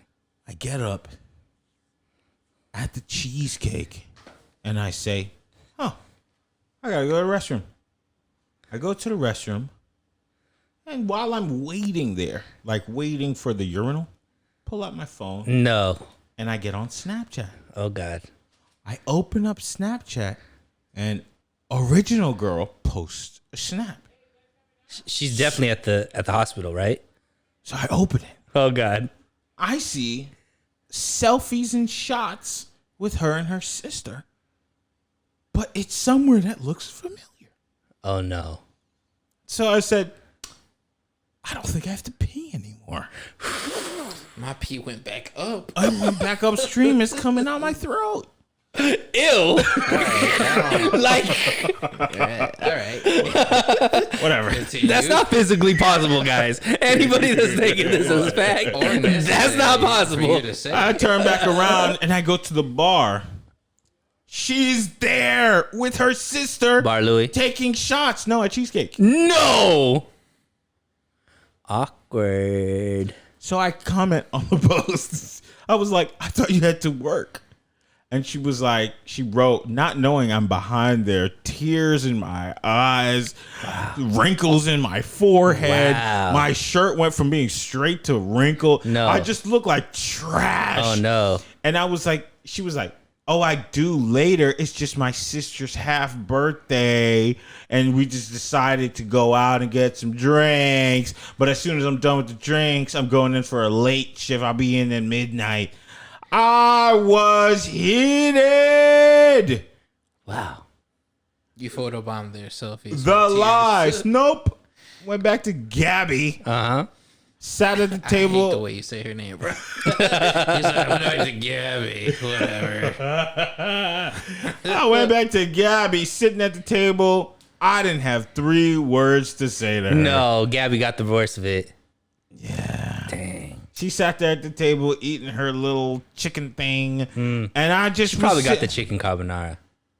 The pasta, right? It's like a finger food. Oh, she got the tenders? Yeah, it's like a... Gabby sounds like somebody that'll eat some chicken tenders. Yeah. Yeah. She works at the mall. She definitely didn't know. She definitely couldn't pronounce nothing on the other. She couldn't. She was like, chicken. Let me just get them tenders. Dang, y'all are cold. No, imagine she just pointed at it. Hey, shout out to Gabby. And I'll just say, yo, this is just tenders. Hey, you know what? She ordered something that comes with a side of fries. Y'all are cold. Shout out to literate, able to read Gabby. She probably still works at the I mall. respect you. Yo, she definitely ordered She's still working. something with soda at the end of She's it. in her 7th year at community college. Listen, y'all are cold. I vouch for Gabby. She definitely ordered a Diet Coke with whatever she... I do that.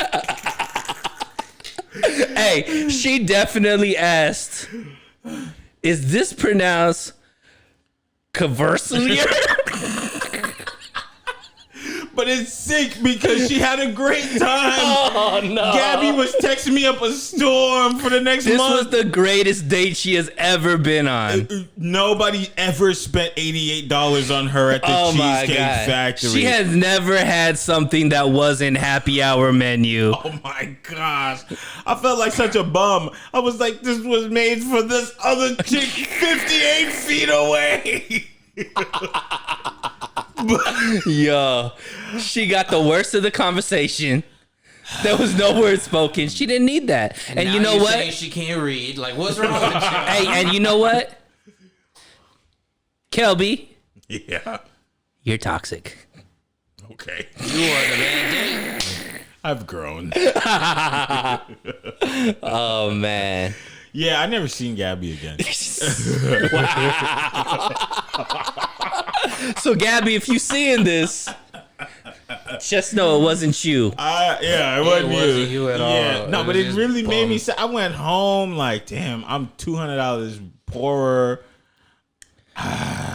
For your plan B. Yeah. And plan B is only supposed to be costing $39.99. That's too much. At CVS. For yeah, no.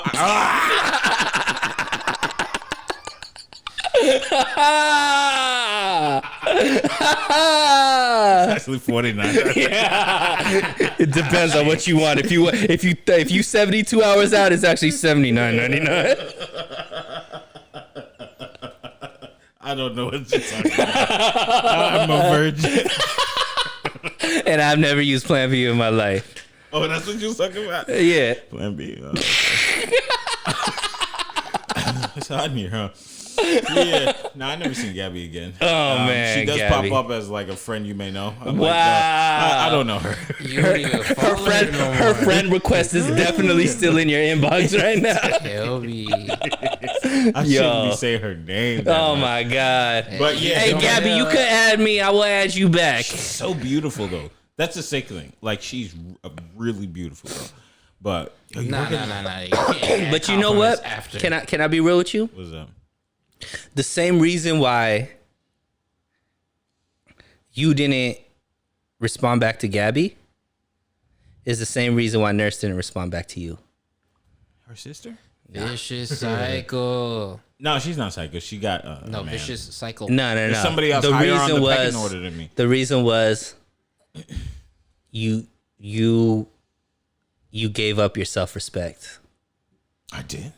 by Messenger so many times in a row. Okay. I want to have this conversation. Let's do it. Because I've been on both sides. In our day, Yes. 10 years ago or so, Yes. you don't message nobody more than once. Twice, it like days later to let them know, like, Only if you had a smooth way to. yeah. It's got to be smooth. Yeah. You can't just copy and paste what you wrote. Nah. Right? That was my way of thinking. Mm-hmm. I hit like 27 or 25 or something like that. And I said, screw it. If I need something from you, if I need your attention or response or this or that, get to it. So now I'm not ashamed of the double, triple, quadruple text. I'm not. True, but you're not as emotionally invested either. In what? Neighbors, What dog. did I ask you? Neighbors. I had to go outside and fight Haha. for the neighborhood. Right. Marathon. Hey, that little kid came back and was like, I ain't scared no more. That boy terrified. So, what was I talking about? You was talking about Gabby. I hope she all right. Ah, I hope Gabby's she all cool. right. Hey, She had the greatest shout night at out, Cheesecake shout out, Factory. Gabby. Hey, is Cheesecake Factory fancy? Pretty fancy. It's expensive. I'll tell you that much. Hey, But it's not fancy? nah. I don't know. This remind me of when I told my teacher, I was like, yo, let me take you out.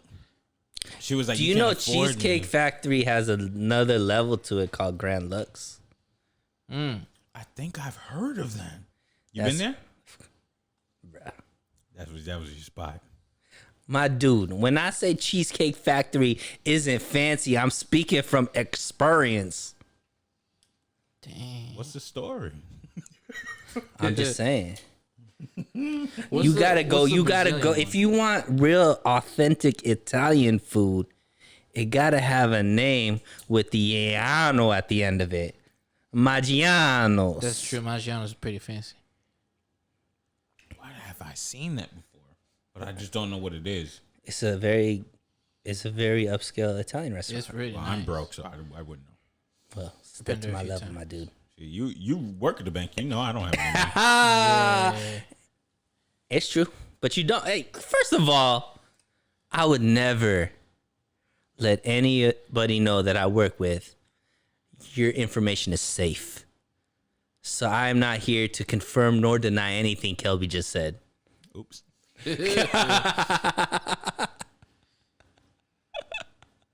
Hey, what's the fancy Brazilian place? There's Rodiro's. Boy, no. What's it? There's said another bueno? spot. No, it's called Buca de Beppe. Buco de Pepo is not. No, that's Italian. Oh, Italian no, as no, well. no. There's another one. It's in the- Hollywood area. Yeah, what's it called? Oh, see, I'm not speaking on anything LA because I don't know nothing out here. No, there's a fancy we Brazilian. went there for somebody's birthday, for Devion's birthday, a few years ago. I didn't go. Maybe It starts with an F, maybe. No, it's a B. Oh, yeah, B. it starts with a B. Buche, It don't matter. Buca to something. They're not paying me. So, Hey, can I tell you why I don't like Disney Plus? It's too soft. It's too quiet, right? It's too soft. So Disney Plus puts out It's great too content. It is. It It's puts too out quiet. it puts out great content. So two shows just that Disney Plus is pushing hard right now is the Falcon and The Winter Soldier. Winter Soldier and the Mighty Ducks Game Changers. Is that a cartoon? No. It's the Mighty Ducks. You've never seen the Mighty Ducks? Yeah, but isn't there the Mighty Ducks, the hockey playing Yeah. duck It's not a cartoons? cartoon. No. They have a cartoon. There was I a know, cartoon. but that's not But the no, one this people is real talk life. about. They're talking about the one with Keenan in it. Yeah. They talking about Emilio Estevez. Yeah, I know. All right. So, anyways, both shows are amazing, but this is why I hate Disney Plus. They don't believe in binge watching. They're putting out an episode per. week. I don't know. Is it an episode per week? Yeah, per week. Good. I'm not paying top dollar $7. $5.99 $6. I don't pay to for have it. to wait. Me neither. But you don't have Roku, so I you don't can't have even I talk gotta get me ever. one of Look, those. I got the bundle. I got Plus, Disney Plus, and Hulu Oh, so you all paid together for $13. yeah. But I'm not here for that. Like, I want to binge. Like, what is Disney on? What is Disney Plus It's time? such Like, a horrible business model why? because No, I'm saying why would they do that? Like, what is the benefit? it's a very, very poor business model to binge. yeah. Like, what's the whole point of streaming if it's gonna be No, just like cable? you're not hearing what I'm saying. Huh. Putting everything out on the same day is bad. But aren't they making money off of subscribers? They're not making money off of like ad revenue. Here's the thing. Here's the reason why. Netflix says, hey, we're going to put everything out on February 1st. Right. Yes, it took us 3 months to film this and 9 months of post-production. You're going to watch this in 48 hours. And Now they have to do this 15 times all at once so that every single week and every single weekend you have 10 episodes to watch. They are burning through the money. When they buy themselves time by putting it out one episode at a time, they can produce less content and spread it out so that they're not burning through all their money. but I think they're also making their shows lose interest. They're not. Okay. Hey, What's I've going lost to interest. happen is the show has to be better. I think that they're gonna have shows that aren't as hype. Excuse me, aren't as hype as Netflix shows. I don't think Disney Plus content because you know how you talked about WandaVision. I didn't know nothing about WandaVision. Yeah, but But WandaVision kept you wanting to. I can't even get through the first episode of WandaVision. it's you're not a part of that demographic. Maybe not, but I like Because the Winter Netflix Soldier. is not playing games when it comes to the fact that they are very cheap with what they do.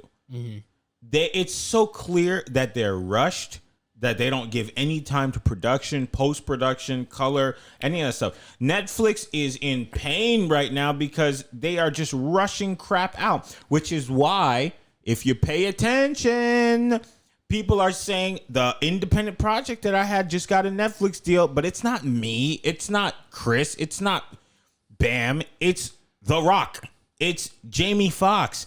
These are people who don't normally have to wait on these things. Right. It's people like Madison Pettis. This is very, very odd. It's not I normal. didn't understand what you said. At one point in time, Netflix used to either say, here's the money, go make a movie. Right. Or we are buying independent films. Stars, Jamie Foxx, She's the Man, all these big people who are now getting deals with Netflix after the movie's done or after the show has been shot. They are working like independent artists, which means Netflix is in a bind. They can't afford and they don't have the time to pay attention to all their projects and make it high quality. So what they have to do is search for it when it's already done. But wasn't that always the Netflix business model? There was always a clear distinction between what Robert Downey Jr. is doing and what I'm doing. Robert Downey Jr. goes into Netflix with the deal at hand. This is a Netflix original produced by XYZ production company. Now, let's make the movie and find distribution later. That's always been the wrong idea. It's always been, let's make the movie with distribution in mind. We know where it's gonna go. But don't you feel like Netflix still has premium distribution compared to the other platforms? Yeah, because they're older. Also because I think they are less, they're more hands off than other platforms. I think they allow more content on their platform than other platforms. You know what Sorry, can you move your mic stand? you know what's the most The back part is in Sunil's shot. you know what's the most hands-on streaming platform No. when it comes to purchasing already finished content from creators? Hulu. And it's been that way since before Disney acquired them. Okay, Netflix does have a lot of requirements. As somebody who's tried to get their foot into Netflix with 2 features, they have a lot of requirements. How some things end up on Netflix, it's either they got superpower people in the background or they got superpower people in the front. That's pretty much it.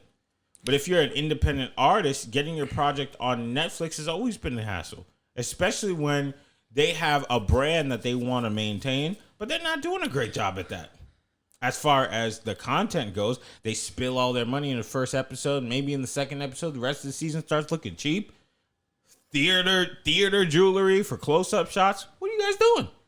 See, I always looked at Netflix as the option for people that don't want to pay for cable. Because you could get the cable shows onto Netflix, be able to binge watch them. Not in real time, but like... Isn't that what Hulu's been known for? But Hulu still has commercials and all that kind of stuff. Netflix doesn't. You can pay to get the commercials out. Yeah, but I'm saying Netflix's product has no commercials. You just purchase Netflix, whatever, basic Netflix, and you get all the shows, able to binge them whenever you want. And I thought that was their bisma. And like I said, for me, and we've had this conversation on this podcast before, I'm looking stuff for straight entertainment value. You look at them in different lenses. You see more of the production value and this value and that value. I haven't seen, there's nothing, I've never gone to Netflix and been upset that there was something that I couldn't find watching. Like there was always something for me to watch and binge and all that. I've never heard somebody say that before. I've always heard people say, yo, it's tough to find things on Netflix. And I don't like, there's always this, or I could rewatch a show that I really like. Like, I feel like Netflix, I feel like all of the shows that I really, really like are primarily on Netflix. And then in a second place would be Amazon Prime. I would say Hulu is a distant. Amazon Prime is your number 2? Yeah. You're not normal. But I think also my Amazon Prime is connected to like HBO and something like that. So that's probably why. Netflix is feeling the pressure right now. HBO Max is sticking their thumb in Netflix butt. Yeah. Okay. Hulu and Amazon Prime with The Boys, Marvelous Maisel. What else does Amazon Prime have? Goliath. I like that show. I liked Bosch. The heavy hitters on Prime is The Boys and Mrs. Maisel. Prime's doing a lot of movies now, right? They did Coming to America. They did the Borat movie. They're all just purchases. Yeah, but I mean, they're exclusive to Amazon Prime, right? King of Staten Island. But to they're me, exclusive to I Amazon have Prime. to me, it's not the same. Now, I'm thinking about this with a different brain. Right. Okay, but when I hear Amazon Prime has Eddie Murphy's movie, Coming to America to me, it's just like, oh, okay. Like it, I don't connect Amazon Prime to that movie whatsoever. I don't think like, oh, they're gonna have more great movies. I just think like, oh, we made this purchase, and we got the license for this movie or whatever. So when you say Netflix is feeling it, you're saying financially? I'll put it to you this way. First of all, the competition for Netflix right now is incredible. Okay, that's number one because people are hungry. And there's just multiple streaming sites now. Yeah, but people are hungry. Right. That's number one. Number 2, Disney was projected to have 100 million subscribers by 2026, 2024. They beat that like a month and a half ago. Because it's bundled. It doesn't matter. Right. Because Disney owns ESPN. Right. Disney owns Discovery Channel. They own ABC. They own Marvel. Do they own Hulu? They own Hulu. Okay. So Netflix does not have the same opportunity that Disney does. And Disney owns Marvel Netflix and all is splitting checks with everybody. Right. Sort of, because they don't have a streaming pay model. They just, give you a valuation of what your movie is. But still, I mean, they could. Some people may. I saw Tyler Perry say 26 million people watched Fall from Grace. I don't know where he got those numbers from. I'm guessing they come straight from Netflix because he's Tyler Perry. But they don't give out that info, right? Okay, so they don't have that. They don't have that setup, that business model.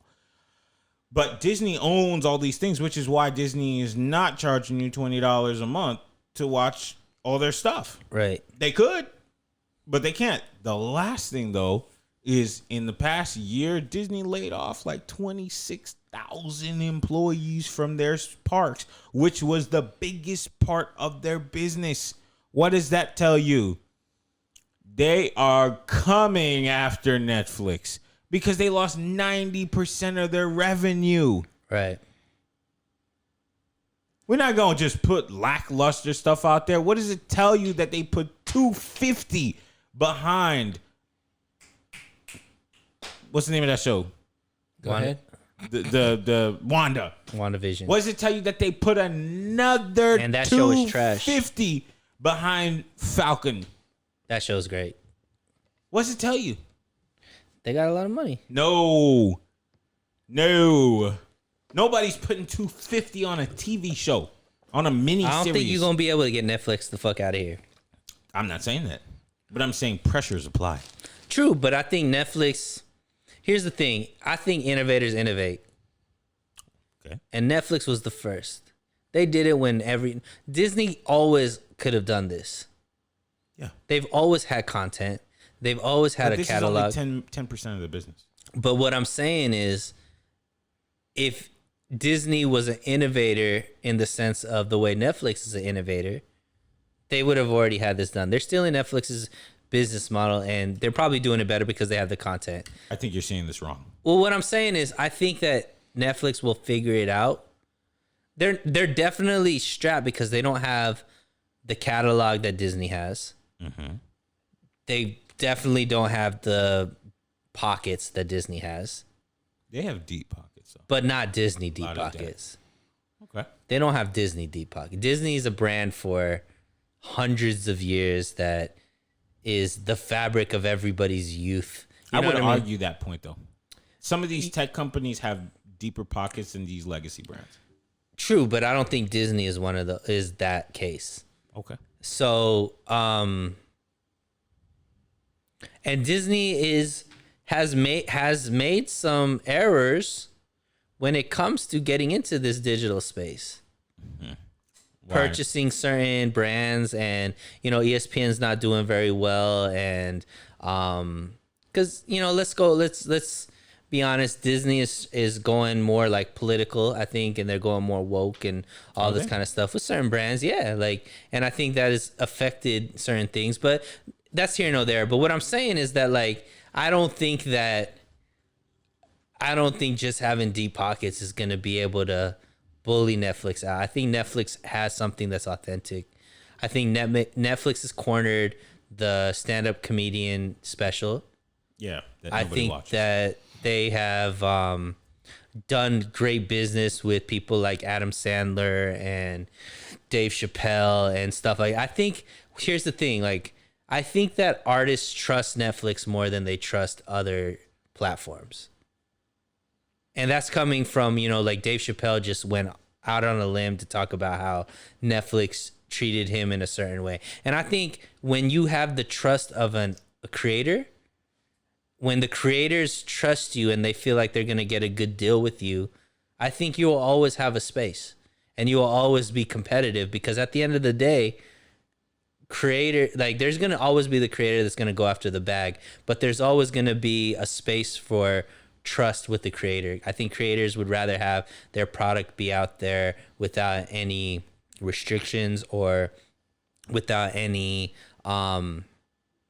strings attached, that it could just be clean business. Hey, this is my product, I'm putting it out, this is the money, and we're going to treat you as a creator and not put any of these corporate restrictions on you, which Disney can never be.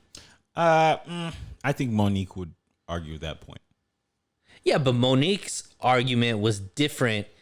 Monique was playing a victim in an arena that she didn't have the power that she thought she did. Okay, let's go back to Disney Netflix model. I think you're seeing this wrong way because Disney and Apple have the same business model.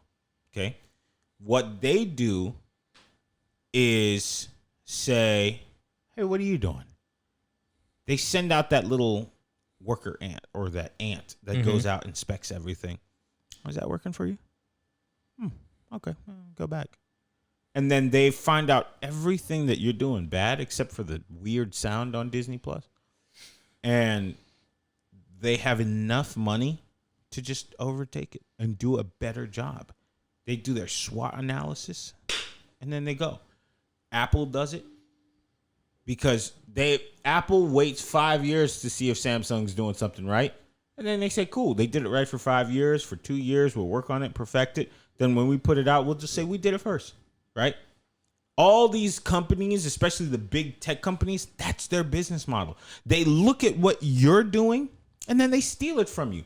Facebook did it when Instagram, when Facebook tried to buy Snapchat. Snapchat said, get up on out of here. They said, cool, we're just going to steal your business. And they did. And they became bigger and better at it. Clubhouse is popping. Twitter said, hey, look at that, guys. You guys did a nice little thing over there. We're just going to add it on ours. But the problem is Disney can never put out Sticks and Stones by Dave Chappelle.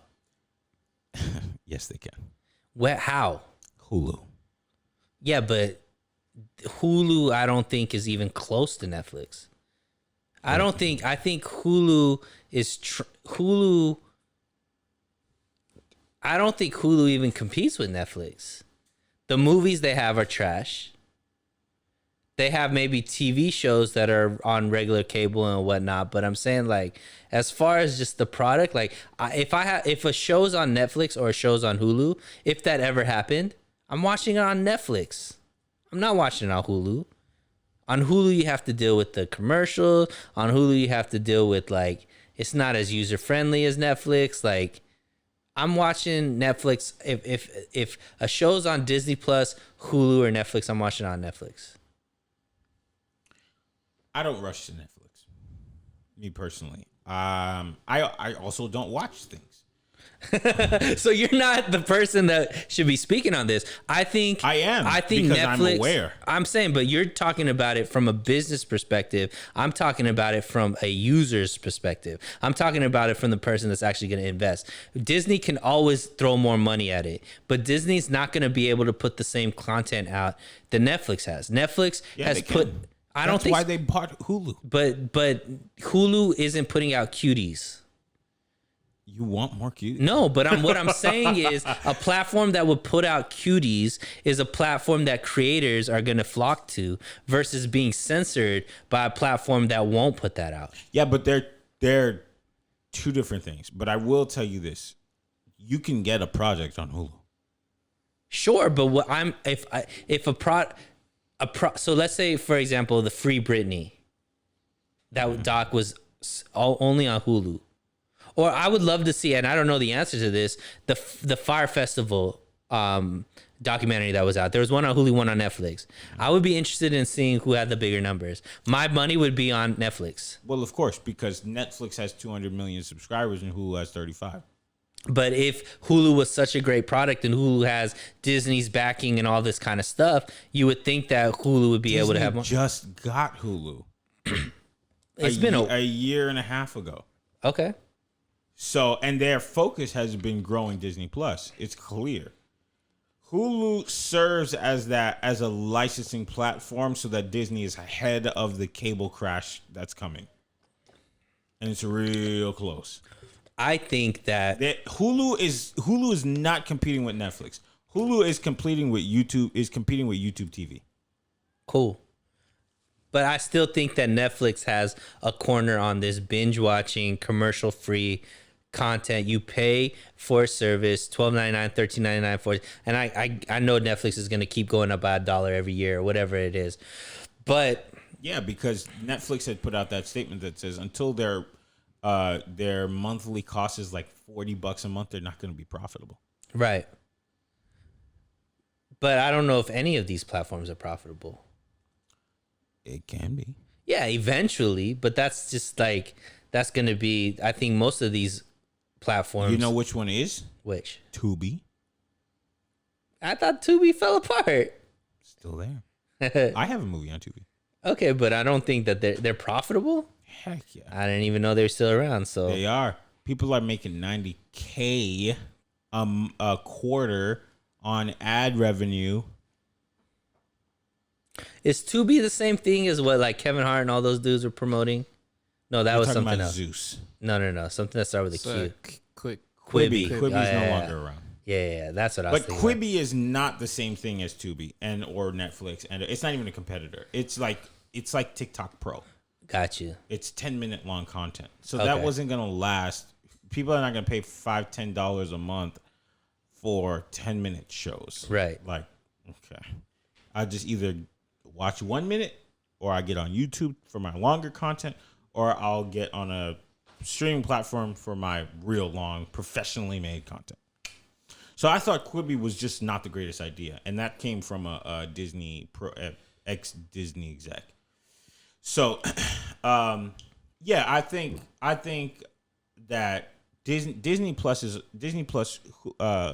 HBO Max, Showtime, Stars, they're putting the pressure and the pause on Netflix. People are turning on Netflix. Some people just have Netflix just to have it because it's just the number one, right? They've always had it. They just have it, right? Yeah. But there is coming a time where Netflix needs to shift in what they're doing because the content. I mean, go look at how much they invest quarterly on content for the past 6 years. The number is frightening. Right.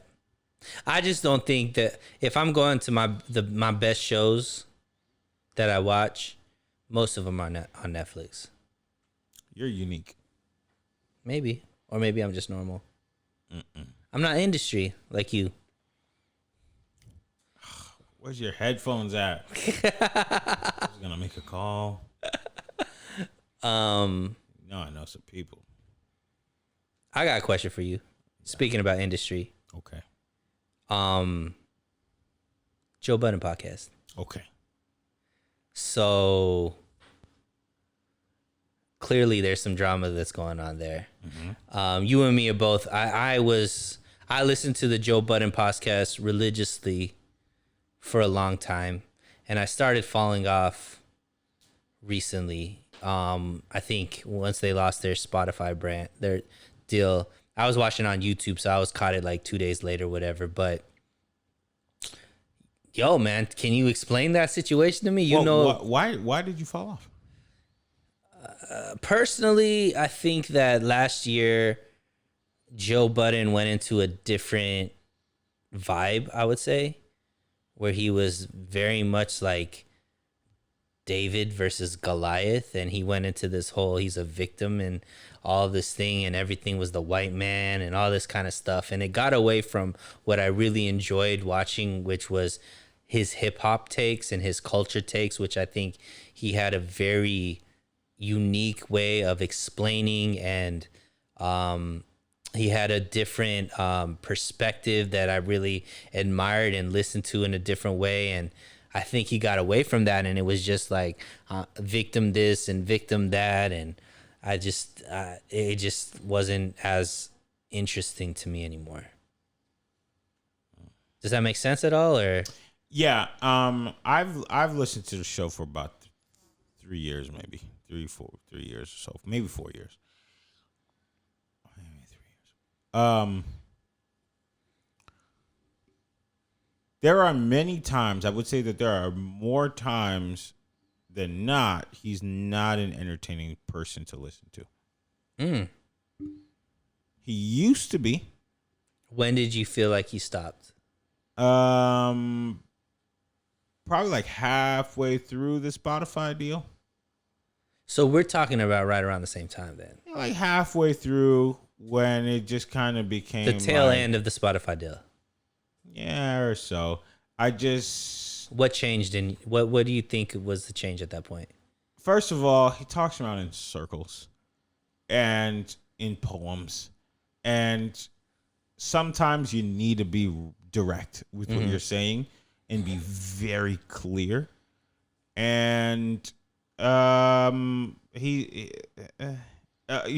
more times I'm like snapping my fingers saying get to the point, right? 4-hour podcast, don't mind 4-hour podcast, but for 3 hours you're going around and I'm trying to do this, I'm trying to do that, and the average person can't understand what you're talking about, not Right. because we're average, but because you're not communicating in a way that we can consume. Now, let's pause on that. Let's talk about why you were intrigued initially. What did you like about the podcast I before? just like the personalities Okay. on the show. Like, I used to not really like Rory that much just because he's not very good at podcasting. He's just not. He's not very entertaining to listen to. But over time, I just started realizing like he at least is a smart guy. You know, he may not know how to entertain the masses, but the second thing that happened is Joe and Rory got into all these arguments that bothered me. It's like, why am I listening to this? Because Joe is clearly not right. He's wrong. Right. And you're arguing with somebody, like they would argue about things that Rory clearly understood. Like he had the background experience to showcase, hey, I worked at Sony. This is what we did. This is what we did. Like the baby is a megastar. No, he's not.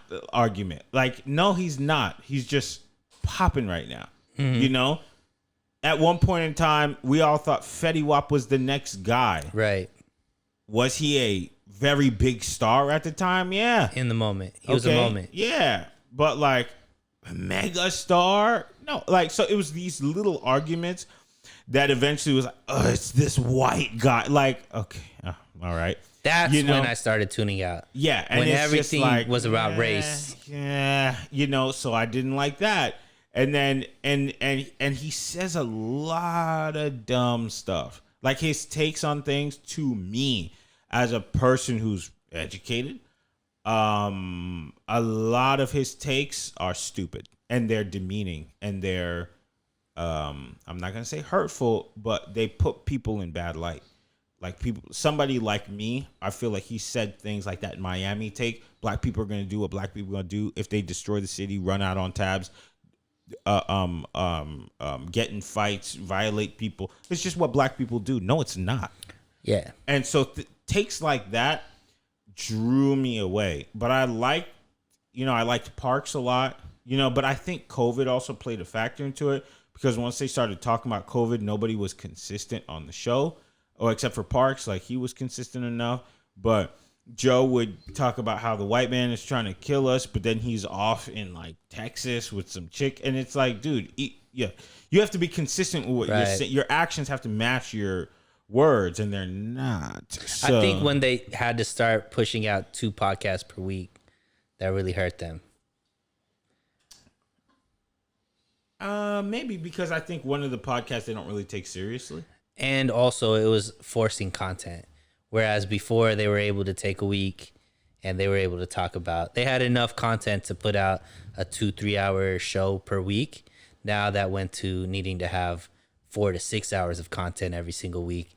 And clearly there's going to be some filler there. They can do it, but they don't put a lot of effort into it. And there's only one way that can work. If everybody is top notch, good at performing. So let's talk about what's going on with their podcast right now. Okay. So I think you have a unique perspective because you can understand this from both sides, I think, as far as a content creator and knowing the industry and the business side of aspects as well. So me as a layman, all I know is I wasn't necessarily paying attention to the show that much, but then Twitter started making me realize that Rory and Mal are no longer on the show. You didn't know? No. Oh. So I had stopped tuning out ever since Joe was a victim in every single situation.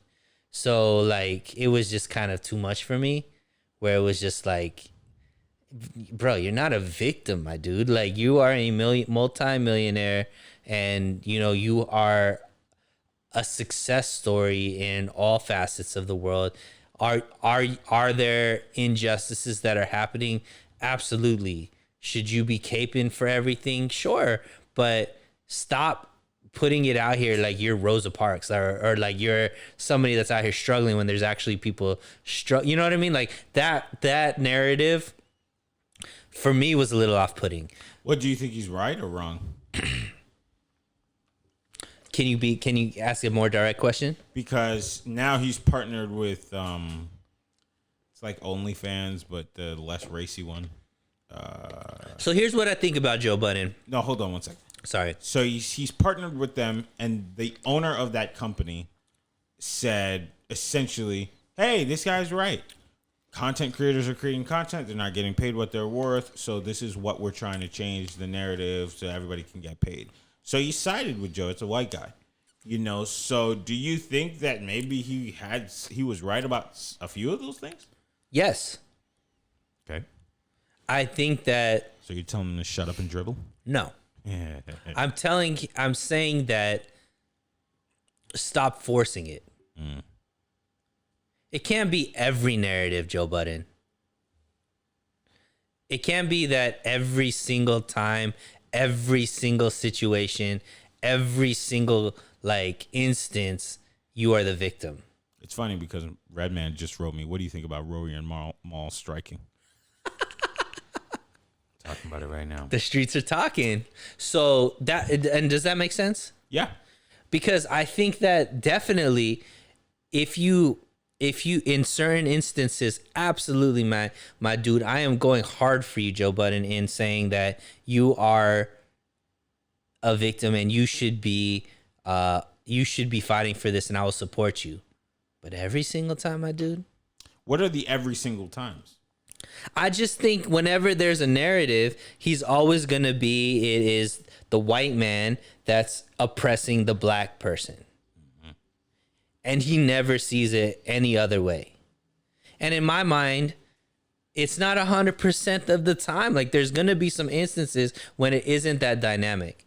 It's gonna be an instance when it's like it's has to do with capitalism, and it has to do with, look, we invest in this. Like for example, him trying, and I don't know if this is true or not, but like when obviously Joe Rogan versus Joe Budden podcast, Spotify, the money that they laid out for that.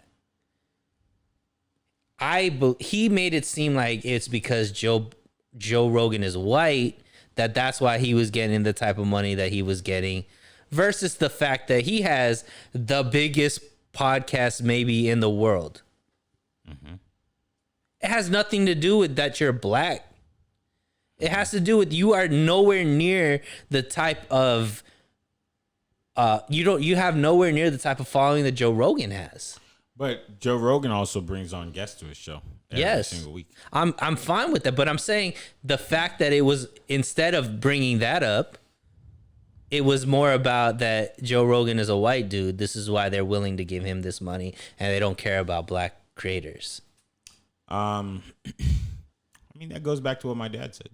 You'll never be able to succeed in a corporate environment because you're black. But if Joe Rogan was black with the same business model, bringing guests on, or if Joe Budden, Trevor Noah.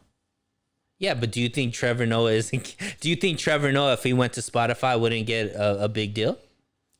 He would get a pretty big deal. He would get more than Joe and less than other Joe. But do you think that's because of color, or do you think that's because Joe Rogan is just skilled and talented at what he does? I think Joe Rogan just has a really big following, and his team is able to get the right people on. And so they position themselves to always hit those numbers, because if you can get Elon Musk on the show enough times and every single episode gets 5 million views, and then you get some bum on the street, who has a story to tell, and that gets 1 million views, and Joe's show is getting 500,000 to 1 million on YouTube, 1 million on the stream, it's not the same. It's not the same. But I'm saying it's because I think it's more skill than color. I don't know if it's skill. I honestly think that in this industry, there's just a lot of luck. Like he started it, like he was doing it for a long time, Joe Rogan. Yeah, and like you never know who people are gonna ride with. You just don't. Right. I could be the person who brings on Elon Musk, then followed by Kanye West, then followed by Jay-Z, then followed by Beyonce. Every single episode gets 10 million views, and then when I do an episode by myself, it gets 5,000. Right. You never really know who the people are going to choose, but Joe Rogan does a good enough job at making sure that his numbers don't dip, whether it's skill or whether he just has a core fan base that people like.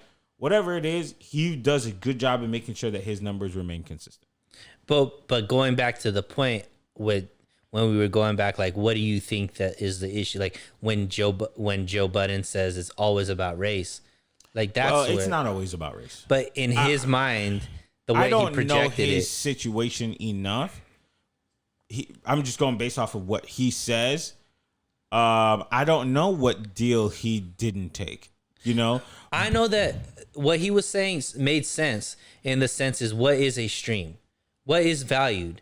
Like what is considered a stream, what is considered a valuable stream, all those type of things, because it is a new industry. And I think Joe Budden has an interesting perspective because he comes from the music industry and he understands the way that the music industry uses musicians and how they're able to do that. So he understands that the podcast realm is being, the precedence is being set right now.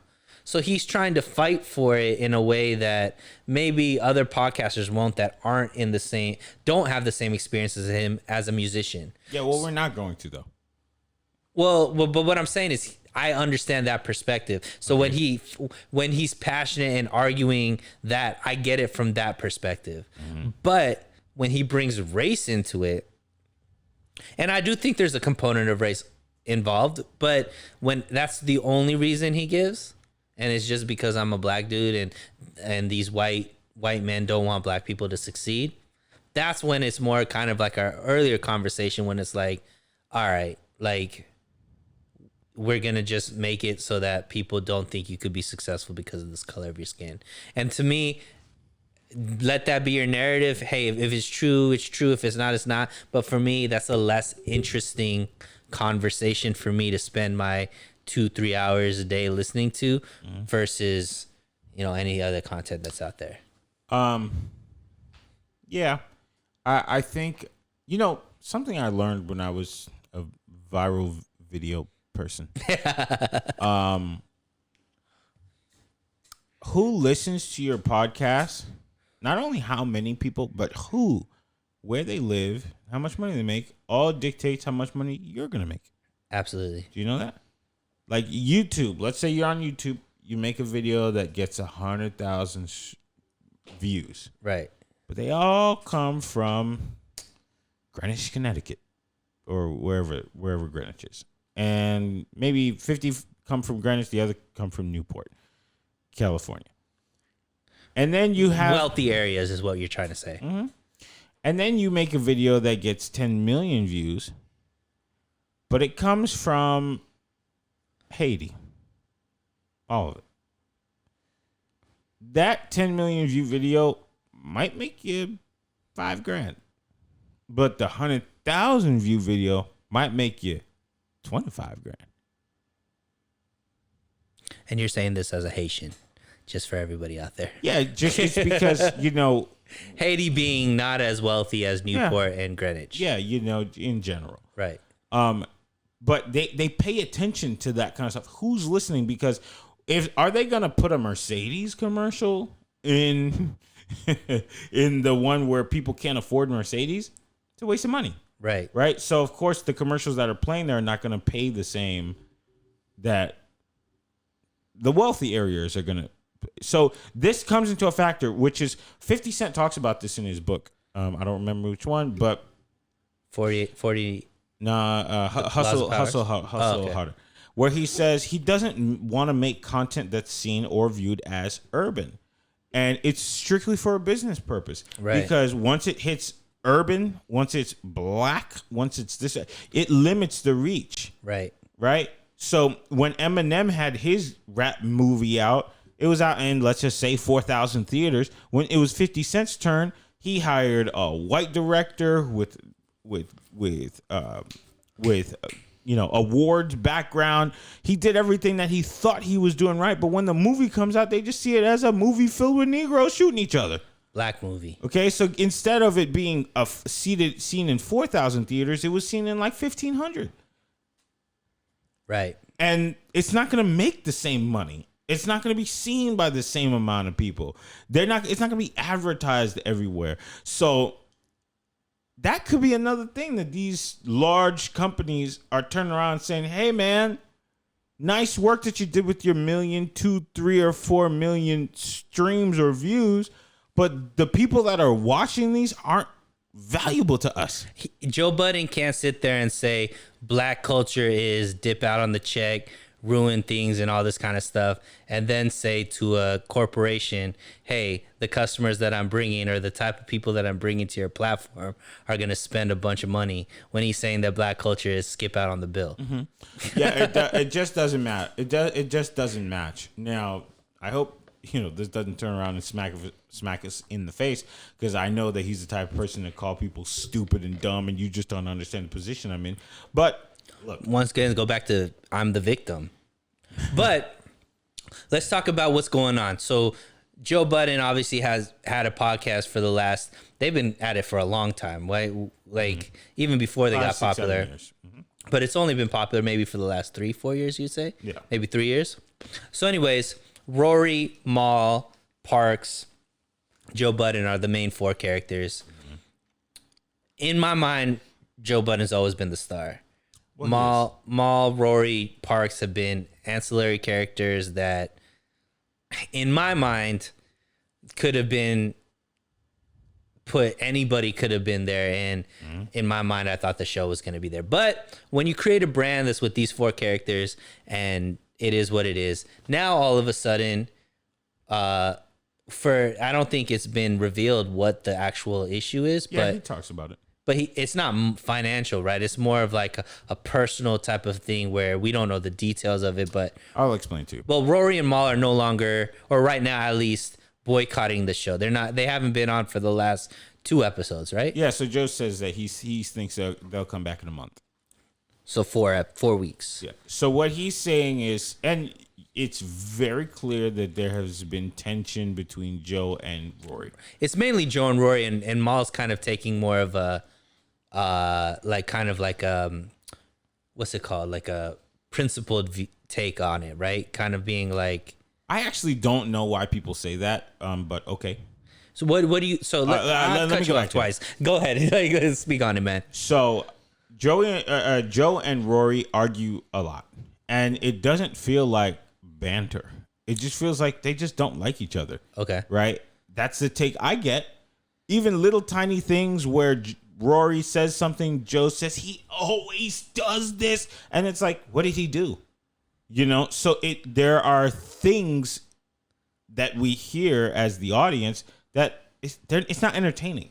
To hear you guys argue and you just say it's because you're white or you don't get this or blah, blah, blah. And Rory's not skilled enough a performer to write this off and make it entertaining. He just gets in his feelings and he argues. Mm-hmm. And then they say he takes it personally. Yeah, he does, but he doesn't. He then says, I didn't take this personal. This is just our relationship. Yeah, well, the relationship is tough to listen to. It's tough to watch. Okay. Right? So every week Rory's been saying, I'll fight you. Like, I'll fight you, but it's in a like joking a joke, way, or? like he's been going to the gym at a boxing thing, and he's like, I will fight you and I'll beat you, right? But it's just slightly been getting a little bit more serious week after week. At first it was like, ha ha ha, I'll fight you, I'll beat you. Then it's like, I will go outside right now and punch you in the face. Wow. Right? So it's been that way. And then Joe one time said, hey, come on now, I don't play like that with my friends. And Rory said, well, what if we're not friends? Ooh. Okay.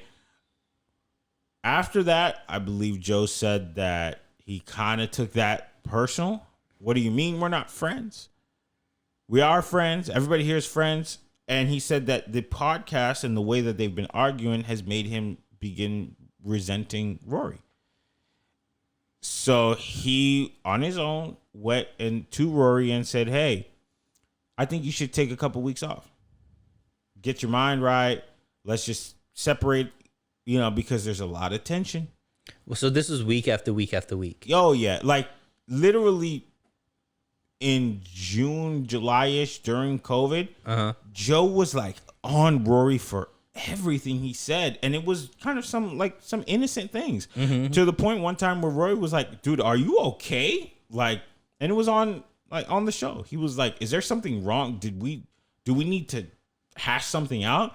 And Joe is like, oh no, I'm just kidding. But it's like, you're not kidding, right? I don't watch the YouTube, so I'm not sure if he's smiling or not, but when he's speaking and you hear it, it's like he's telling him, yo, shut the F up. Like, these kind of things you don't say to grown men. Was it like lack of respect, basically? Yeah, for sure. And it seems like Rory has been going through a lot in his life. He's been audited. I've been audited, so I understand it's very stressful. He's been audited. I'm pretty sure him and his girl broke up, and they were just engaged. Academics, I'm pretty sure, broke them up. Right. He got COVID. I think one of his family members died. Like, a lot of things have happened in his life. Personal stuff, yeah. And then he was trying to tell this story about this event that happened that was really important to him. And Joe just wouldn't let him tell his story. He was just joking and laughing and doing all this stuff, where it was like everyone on the show was like, yeah, let's just hear Rory's story. And Joe is just kind of cutting him off every minute and all this stuff. So the relationship just seems toxic. Yeah, it just doesn't feel right. It's not something I want to watch or listen to, but I just keep tuning in just because, maybe next time. It's like a train wreck. Yeah, you're going to watch it even though you don't want it. I'm listening to this, and it's clear that they have some kind of beef with each other. Okay. Just don't know what it is. And so Joe explained exactly that. There's some kind of beef. We just ain't 100% sure what it is. So this was last week, right? This is last week. And so, but they weren't there on the week before his episode. They took an episode off, and didn't explain what happened. Okay. Yes. So Mal turned around and said to Joe, "Hey, who made you the person in charge to tell Rory that he needs to go take some weeks off?" This was on air? No. Oh, okay. This was just the explanation from Parks and Joe. Okay. And according to Parks's story, Joe said something to Mal that was pretty spicy. And it wasn't a great conversation. And so Mal decided he was going to take off. It is called the Joe Budden Podcast Network, right? That they're trying to create? Mm-hmm. Yeah, but I think you have to think about this. The other day you told me, some of the issues that I currently have is because I don't have the right people in the right positions. Right. And just because your name is on it, in order for your entity to grow and to become exactly what you want it to be, the right people, decision makers, and key executive people need to all be on the same page and give each other the respect for it to grow. 100%. So when you say it is the Joe Budden podcast, sure, your name is on there, but Oprah's not the only one who made OWN. True. So if you're having this thing where it's Joe with underneath Rory, Mal, and Parks, Rory, Mal, and Parks need to have some kind of power. True. Where if this is or feel like it, because I'm pretty sure they're not in any of those deals that Joe is getting in on. That he's ranting on, and they're not in the room, so they're just hired help. So they give them some kind of something to make them feel okay, you know, and to make it all work the right way. So I don't think necessarily Mal is like, I side with Rory. I think he just said like, hey man, this is not great management. And when Joe turns around and says, I'm gonna do whatever I want, which, you know, I don't know, or I'm assuming he says people are not coming for you, they're coming for me. Oh, okay. All right, I'm out then. If you don't need me, then goodbye. You know? So I agree. So my whole takeaway from it is the problems that come from being friends and then being a boss of friends. Mm-hmm.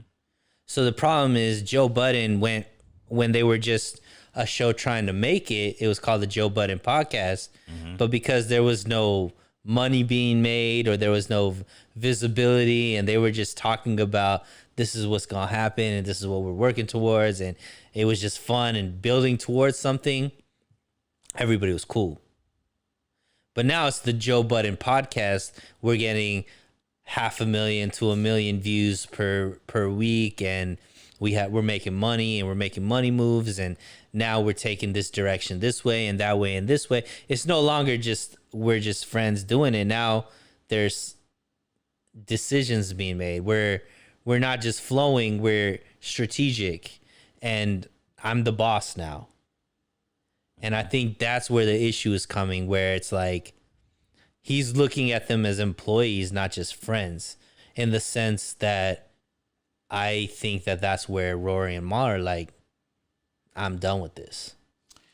Because I think they're cool with him because he is the same toxic person in and out. Like, you know what I mean? He is who he is. He's Joe Budden first. He's not like, we've seen him enough. His life has been in the public life for a long time, whether it be Love and Hip Hop, you know, whether it be his rap groups, his rap career, so on and so forth. He's always been that dude that's kind of like, I'm going to look out for me first. I'm not going to ride for the team. Like, you know what I mean?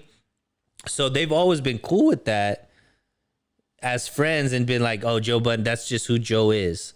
Joe being Joe. Mm-hmm. But now it's like I think they're cool with him when he's just as friends. I think they think he's a terrible boss. And I think that's what's happening right now. I really don't feel like it has much to do with the business. Because as men, everybody has to respect each other. Right. And I mean, I understand what it's like to be in that position. You know, I put so much heat on Chris the past like 3 months, you know, because we were in that same position 5 years ago. We've always wanted to do the stuff that we're doing now. And then once it arrives, it's not really the same kind of fun that we had when it was all aspirations. Like now it's like there's much repercussions. Yeah, there's so much more to that. And I try to be really fragile with how I approach things, because before anything else, like Chris has thrown up outside of my door, you know. Like why you gotta put him on blast like that, though? No, but the thing, like that's what people I'm saying. Know very little about Chris, and everything is all just like one story. Is the worst aspects. No, but that's what I'm saying. Like I go to his birthdays. Yeah. You understand what I'm saying? Yeah. And though I may have to be strict and like at some times, I do have to like, okay, I'm done with that and moving on to the next. You know. But here's the thing: that transition can happen without the other party even knowing that transition happened. No, he knows. No, but I'm saying we're going back to Joe Budden. So what I'm saying is maybe that transition went from Joe Budden in his mind realizing that, yeah, we've been friends and we're friends and all this kind of stuff, but at a certain point we need to be about business, or, you know, this isn't working for what I'm trying to create. Because one of Joe Budden's biggest themes is I'm a creator. And everything has to... Joe Budden is somebody who needs to be in control. He's not somebody who allows other people to take control. But those other guys don't do that. Like, they're not... He chose these two people to be his co-host Yes, man. because he knows, not even just yes man, he just knows that they don't have the capability Sure. to provide the same quality of work that Nobody's he does. listening to a Rory and Mal show. No, they're not. But what I'm saying is maybe there was a switch that happened in Joe's mind that Rory and Mal he didn't communicate with them, and they're just dealing with, because they're dealing with the repercussions of Joe already making the switch, because Joe's thinking 17 steps ahead, and they're like still like into what we did yesterday. And so like I think that happens when there's a power dynamic that's not on an equal level. Well, it has to happen. True, but if it's handled the guys wrong have way, to know their place. or Joe Budden has to realize he also knows he also knows the personalities of the people that are around him. So a great manager, a great leader understands the team that's around him. And there's a time to be. There's no way that you could look at this situation and say Joe handled it the right way. No, I think first of all, Joe is a real disrespectful guy, and at least on the show, I don't know, but on the show, there are plenty of times where I would have said, "Cut the mic real quick. Don't ever talk to me like that again." Right. Especially when 1 million people are listening to this. Sure. Even if you're joking, don't ever talk to me like that. And it's not like we've ever seen Joe Budden have a successful anything when it comes to a relationship. Because everything he's ever done has been in the public eye, whether it be the 4 relationships we've seen on Love and Hip Hop, whether it been him being in, the rap group with Royce the 5'9" and Crooked Eye and, Joel Ortiz, Slaughterhouse, whether it be any record deal that he's ever had, he's never been able to maintain. Even his friendship with Charlemagne has been like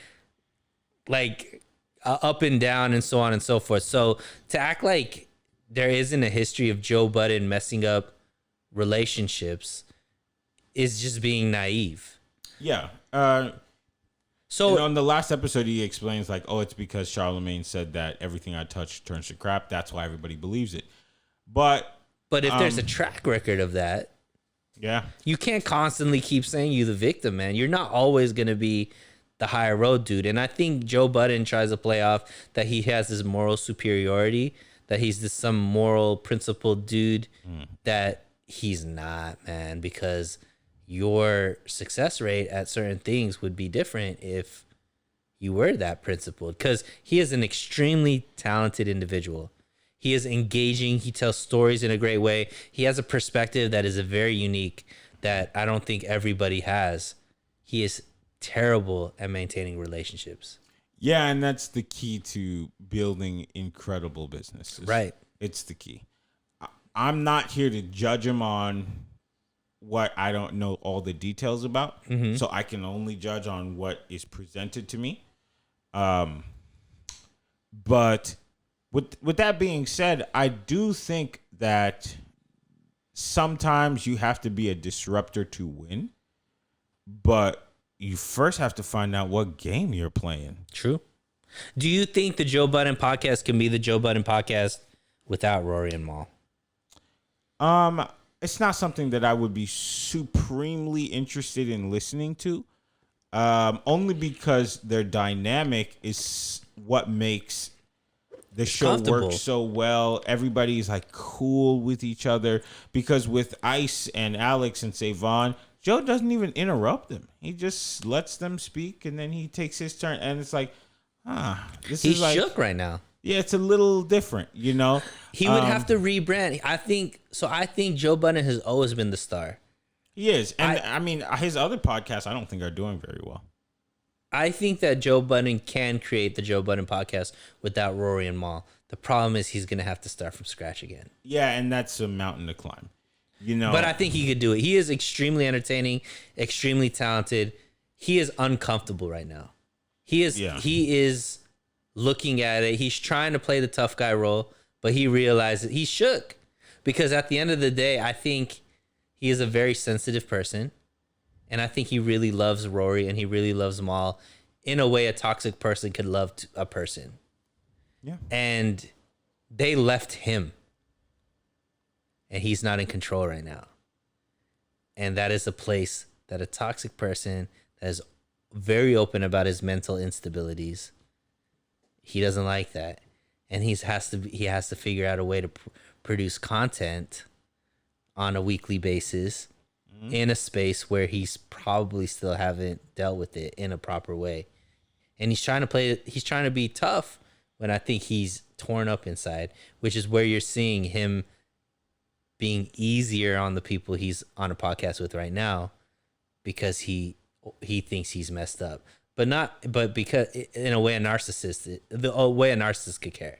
Like Derek Jackson. Yo, we good on this one? Yeah. Did you see that Derek Jackson made a response video to his video? This dude is taking L after L right now. And he's talking like in third person. Oh my God. This is how you do it. Hey, but you know what? He's going to be all right. Oh, 100%. And he's going to turn around and say, yo, if you cheat, you're trash. I understand I understand the temptation. I've fallen for the temptation, but let me teach you how to not be that. This is his rollout into how he could get the man. He put that battery in his wife's back and said, hey, you're going to do this. I'm saying, like, I think this was his way of being able to not only have women as his audience, but now he's gonna get the men as his audience. I'm too. never gonna be a part of it. But you're not his content. You're not the person that he is looking for. The target audience. And who is that? Insecure. You? I didn't even know who he was till you explained him to me. I am not anybody's optimal thing, because I'm not. What you say till them Bollywood movies come out. You sit right on the couch. I am watching those. Uh-huh. Yes, because Indian lives matter, Asian lives matter. But yeah, like I think that he 2021 year of the grifter, man. He will figure out a way to make this. It's a rollout. I think the disrespect he put on his wife by not having her at least look decent is nuts. Man, he put that girl in a bonnet. This ain't the first girl he's cheated on her with. Oh no, he explained he cheated on her with like 12 girls or something, like 12, 20 chicks or whatever. And this isn't the first time that she realized that she had been cheated on. Mm-hmm. This is just the only time that he's actually had a public following where he had to explain it. Here's why Derek Jeter cheated. Derek Jackson cheated. Derek Jeter don't commit to anybody, so he can technically not cheat. King's lifestyle. This is why Derek Jackson cheated, because he's 5'6". I don't think it's that. Show your work. You're only as faithful as your options. He's 5'6". He has a I'm right at everything complex. He's crazy buff, in great shape, trying to overcompensate for the fact that he's not taller than the average coffee table. So you got Napoleon complex. So then why is tall people cheating? Tall people are cheating, like abnormally tall? Like basketball players. Basketball players are cheating because they are abnormal.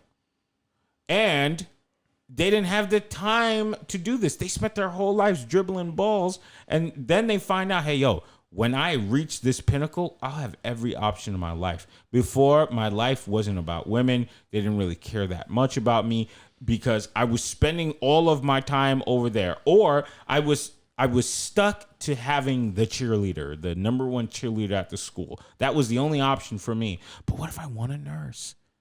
What if I wanted Gabby? Gabby. Right? So it was never you. It was always Kelby. Beautiful girl, though. But I disagree. I think you were only as faithful. Chris Rock said it. You were only as faithful as your options. How you say no in a room full of hoes? You know who said that? At a certain point, you know who said that? Nobody's fast enough to chase to run. West.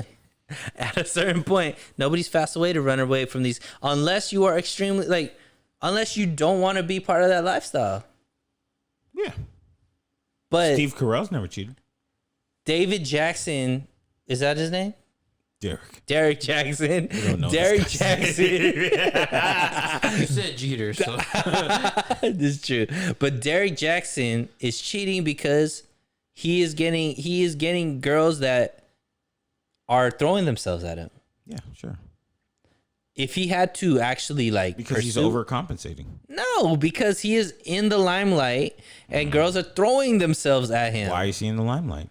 Because he is viral right now. Because he's 5'6". No, he is viral because clearly there's a message that he's saying. He's that people, short, Chris. He is so short. when people This have sounds like Kelby hate. listen, we are at this segment where it is Kelby hate. no, I'm being honest. I know you're being hateful. When people have micro penises, Oh, okay. All right. Show your work. wow. Continue. That doesn't sound like hate. just listen. Okay, When people have micro penises, go on. everything else about them seems incredible. What? Trust me. Trust me. When people have micro penises, they do everything in their power to not seem like they have micro penises. They're in great shape. They have incredible careers. They buy beautiful houses. They have lovely cars, but they have a micro penis. Jarek Jackson grew up with people saying, "You short dude. You little short guy." Right? And it plays on him. So he said, the first thing I have to do is manipulate you. Have you ever noticed that none of his videos show him standing up? I've never seen any one of his videos. I've seen a lot of his dumb man-hating videos. Yeah. I've seen them. He hates men. You know why he hates men?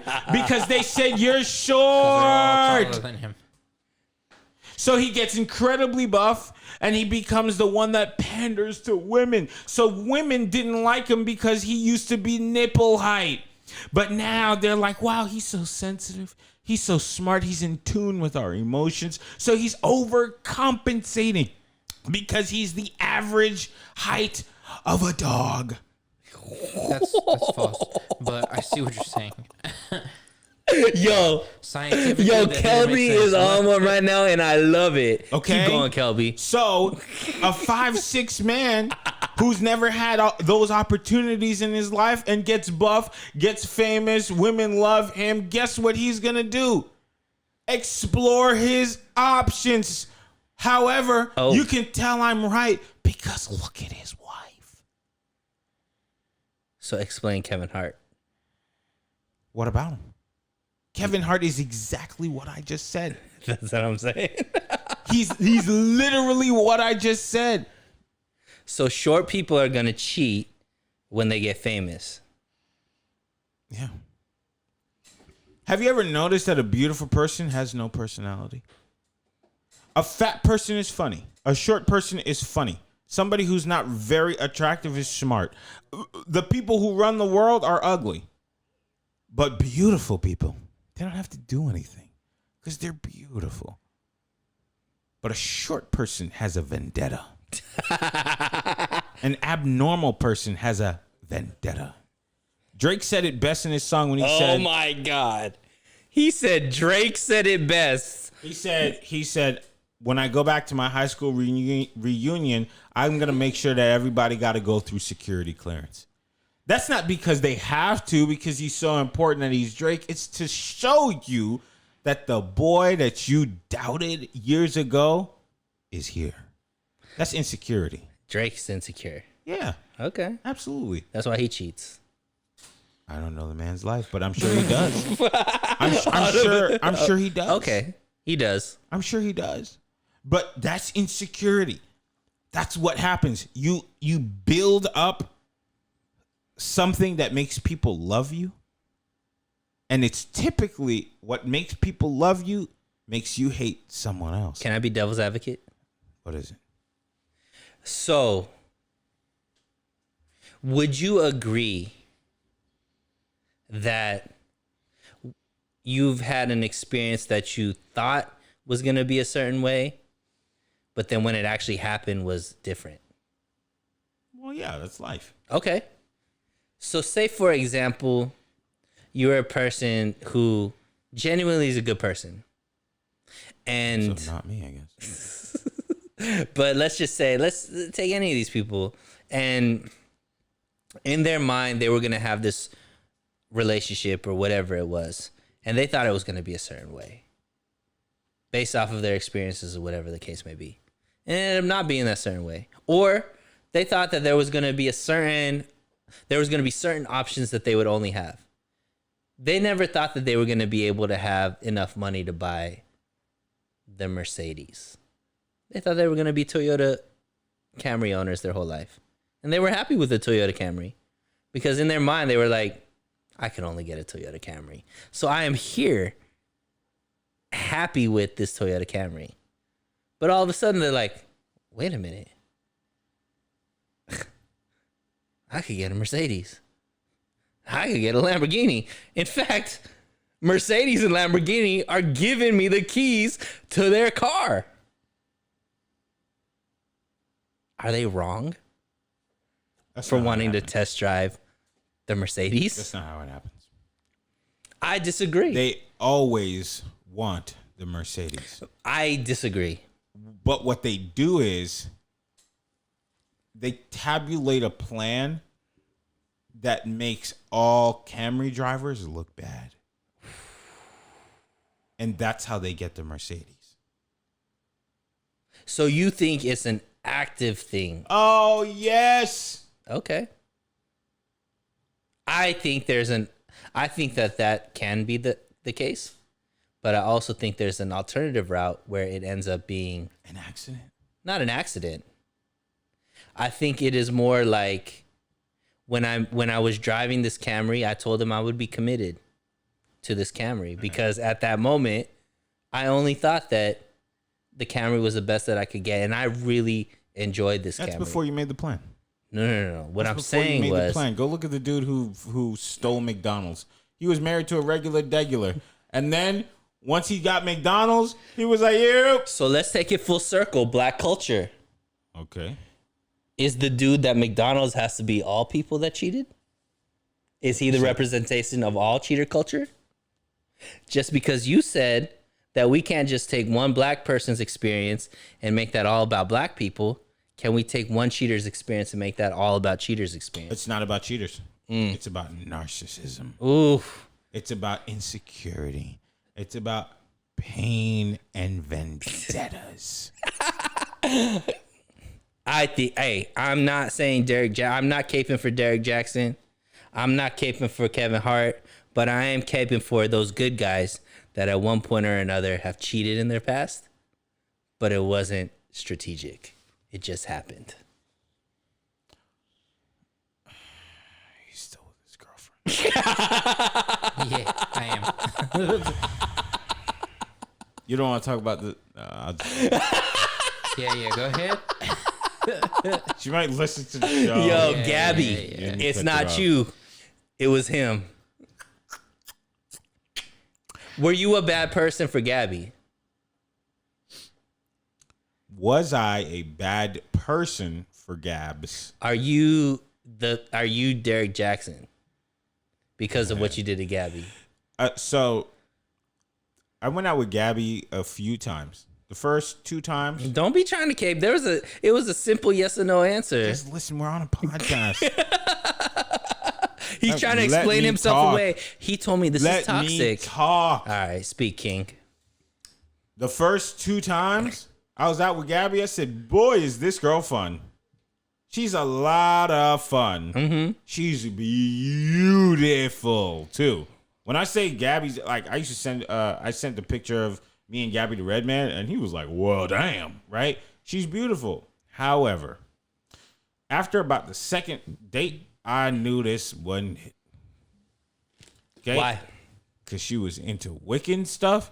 And Wiccan? Yeah, Wiccan, like witches. Oh, okay. Okay, and she had a kid. And she didn't have any aspirations in life. I'm an aspiration guy. I want a bound. So you knew that you weren't interested in her. Yeah, I knew it. Long term. However, I had such a fun time with her that I was like, I don't want to let this go. But did you tell her that this wasn't gonna be long term anymore? We never had that conversation Because she wouldn't think to have that conversation. No, because the moment I started feeling that way, I just naturally stopped talking to her as much. I just did. So can we answer the question? What was the question? Were you a little Derek Jackson-ish? I didn't cheat on the chick. Did she know that she was the backup?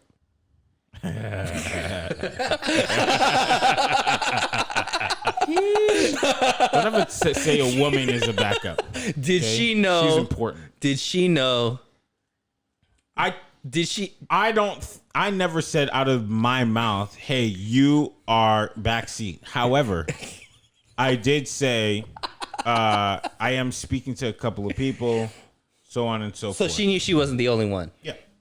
Hey, I respect that then. So I take everything back that I was insinuating in this earlier conversation. She knew that, and we had a conversation about it because she didn't like it. You know, it was like after that second time hanging out, we had a good old time, and then we went to like play some sports together, and it was like evening, and we had the talk. Right. And I was just like, yeah, I'm kind of seeing other people right now, but like, you're cool.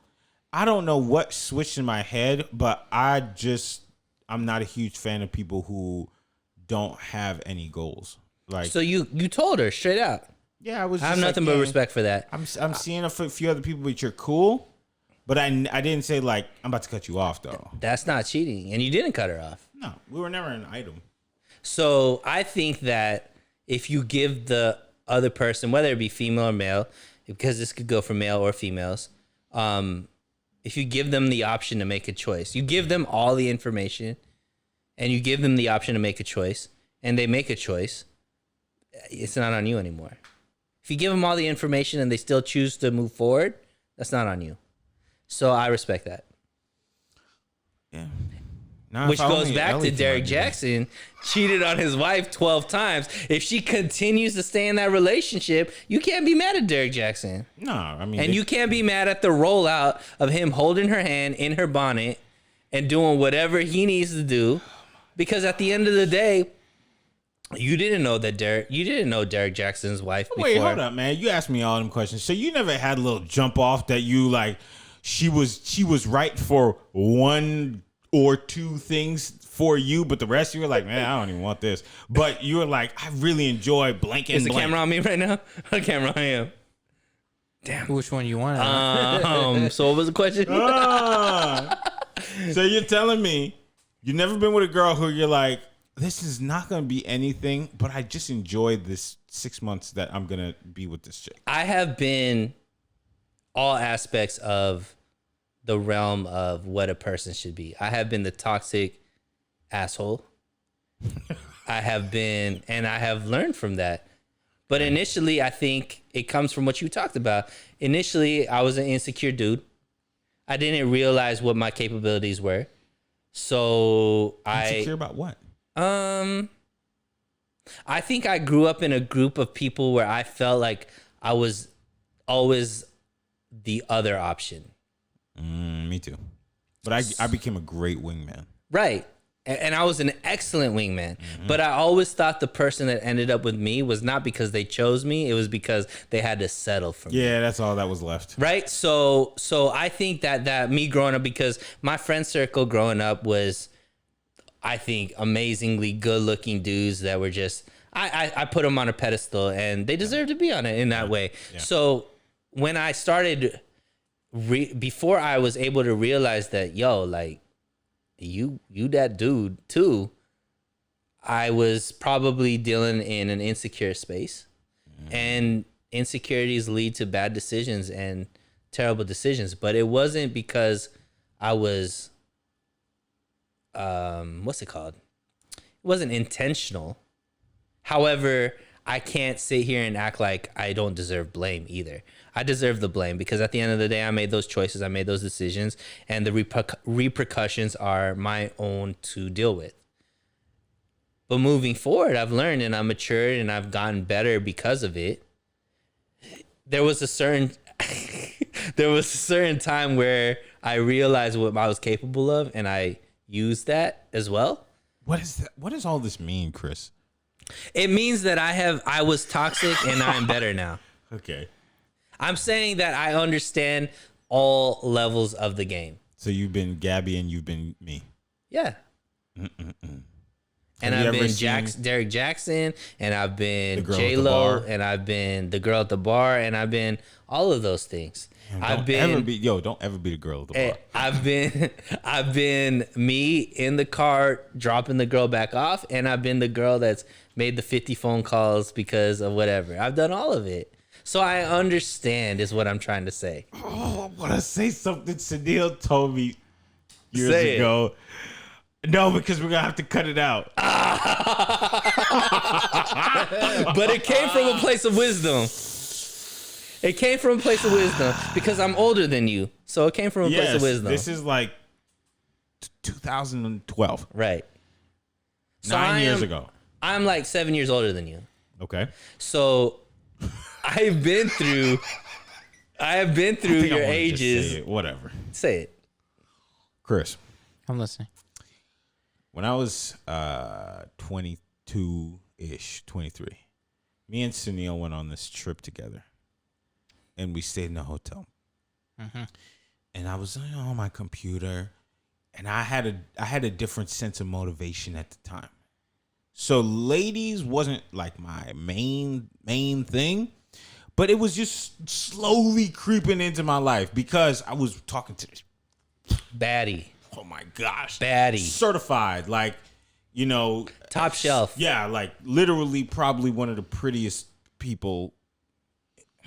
Yes. And so he was like, he got in his bed. We was in a hotel room, long day. We was doing like sales pretty much. And it was just a long day. And we just started talking about chicks, And I turn around, I look at him. He was like, you know what, man? I didn't suck my teeth like that. He was like, you want to know how to not get caught cheating? I don't remember this conversation anymore. You did? He was like, once you with your side chick and you do what you do with her, I stopped him. I cut him off. I was like, take a shower. He's like, no. Your girl, when you get back home, your girl's going to recognize you took a shower at like 6 p.m. Duh, that's how you get caught. I was like, okay. Let me not say anymore because I don't know. So he turned around. He was like, yo, go home and bang your chick too. I did say that. I was like, for real? He was like, no chick is ever gonna think you're this much of a slime ball to go from one chick and then go right back home to her without even taking a shower. Oh my God. God dang. Oh, I'm toxic. Hey,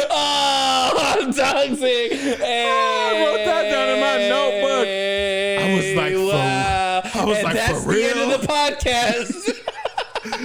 I was like, for real? I ain't even know.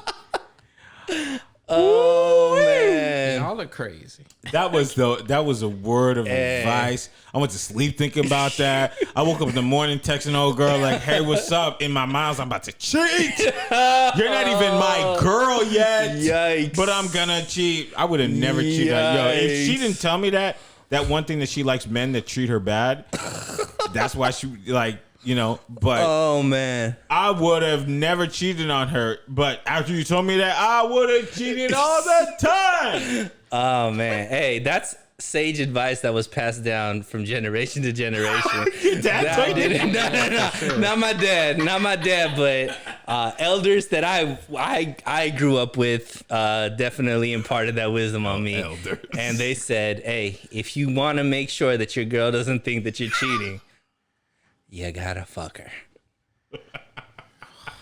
Because at the end of the day, they don't believe that you could get it in that many times a night and still be able to perform. Yeah. This you could call this the Just for Men podcast because no woman is gonna listen to this trash after this episode. Yo, hey, we just get so we gonna edit that out. Yeah. Keep it in there. Keep it in there, Chris. Wow. So I really did tell you that because that is definitely straight out of my mouth. Yeah. He told me that when I was talking to the most beautiful woman I have ever seen in my life. Yo. I would not if I show you what she looks like, Chris, by the way, this chick still looks at every story I post. We talking about E, right? Yes. Oh my gosh. She had to be the most gorgeous thing I ever saw in right my now. life. I'm sweating because I don't want my mama to ever watch this episode ever. Yo. Yeah. And there's a reason why I'm still single. Did you do that though?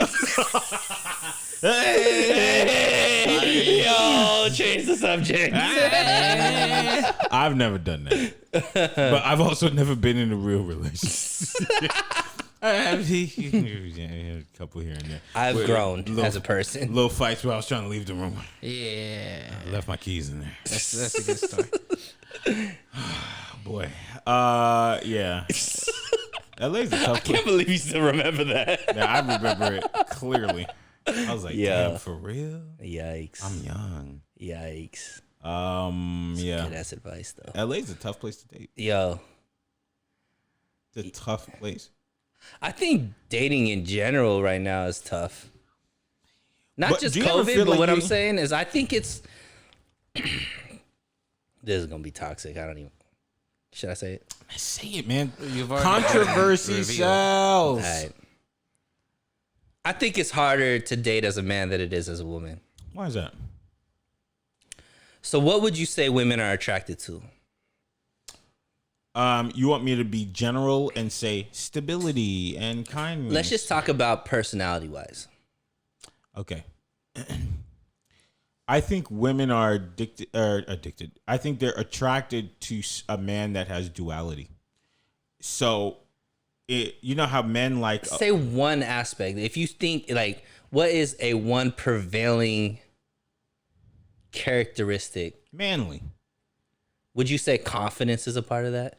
Yeah, I would say so. So let's talk about just pure animalistic, like jungle. Okay. When we're talking about animals mating, Okay. which male animal is the one that actually gets to mate? Which male? Yeah. Because as far as females, which female, like who in the jungle, females are going towards which male species of their, Oh, the king, or like because the leader. king is what? The one with the reddest booty. Okay. Yeah, We're but- talking about the alpha. at the top. However, there is a difference between the alpha male and the wannabe alpha male. But what I'm saying is the female's going after the one that carries themselves. Yeah, The the swagger. It's a different. Yes. It's a different confidence. So here's why I think it's more difficult for men than women. Women are, for the most part, and we're talking about in the middle. We're not talking about extremes, because when you get to celebrity, I think the rules change. But let's talk about just average, just normal people, so on and so forth. Men, which one would be the pursuers, men or women? Men. Okay. So the women have the ability to select. Okay. So in that case, the woman never has to be in a space where they feel like they have to pursue. Okay. The men have to be able to pursue. So if a man is broken or their confidence is shook, their ability to pursue has now deteriorated. If their confidence is low, Shouldn't be dating. but yeah, they have to build that up before they're able to get anything. Whereas an unconfident woman doesn't have that same issue. You can be you can be very low on the confidence scale as a woman. You might not have a healthy relationship. You might not be in a relationship that makes you happy, but you will always be able to be pursued regardless of the way you look, how much money you make, all that kind of stuff. I think a woman will always have more options than a man.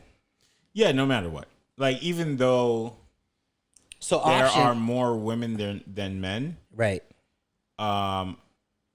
Because guys are ruthless in their approach, some guys are, that it'll always make a woman feel like she has options. However, just like I told you off air, you are who you attract. Right. So women may have the pick of the litter when it comes to bum down Joe, but she may not be looking for that. True. If she's looking for somebody who's a little bit more accomplished, who can give her the stability that she wants, who can tickle her a different way, yeah, she may not have a lot to pick from.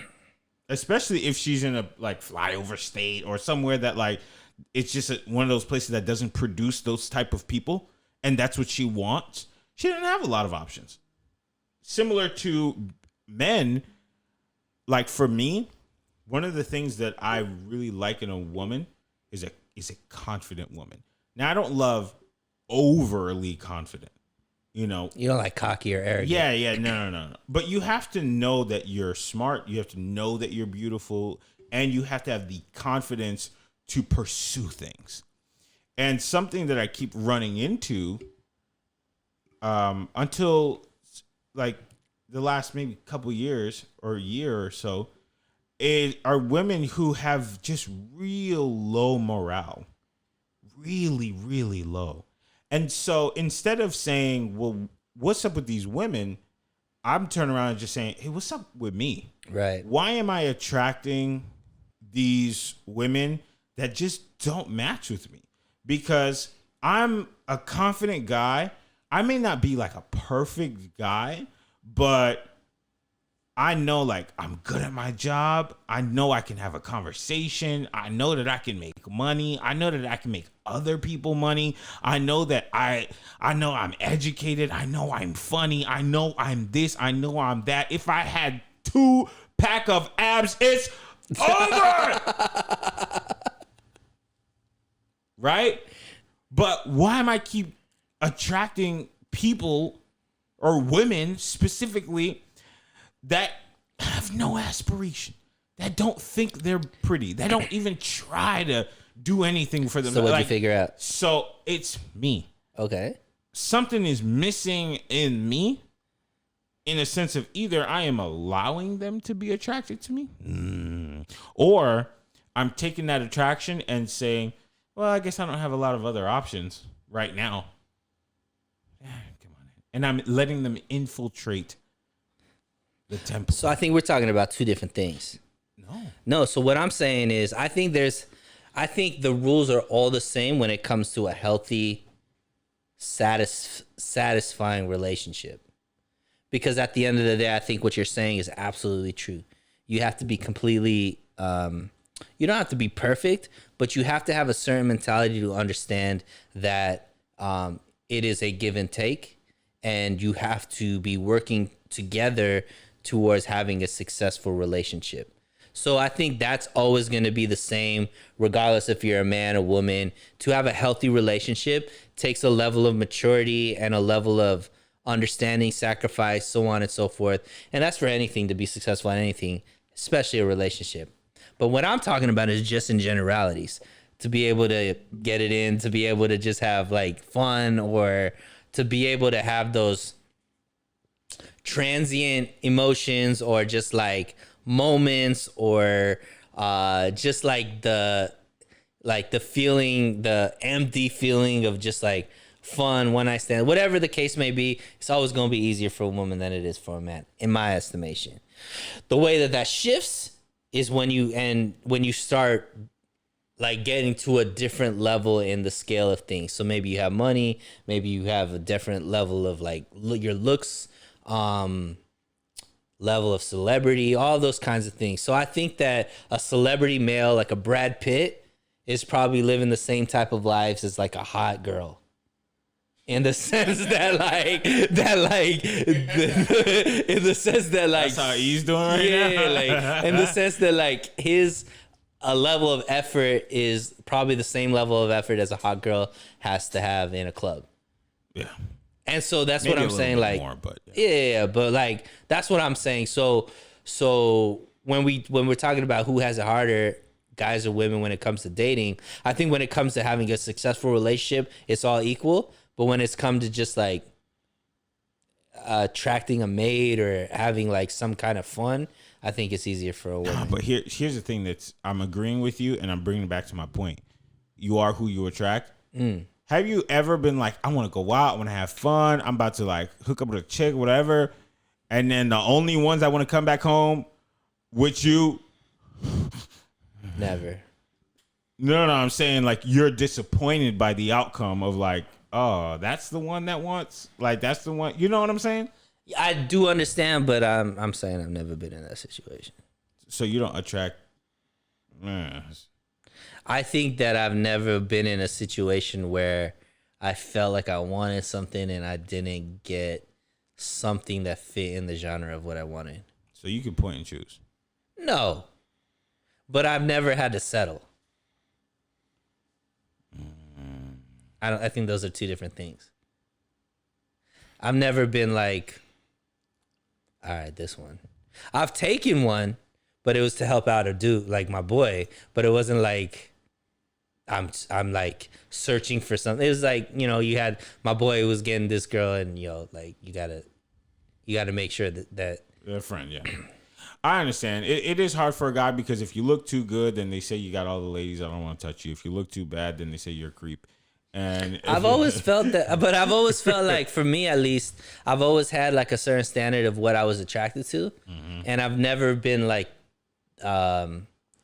overly thirsty in the sense that like I've like just needed to like bang something. You know what I mean? Like I've always just been like, if it wasn't there, all right, it wasn't there. It wasn't for me. But I don't know. I've just never like been like, oh, I gotta force something, I guess.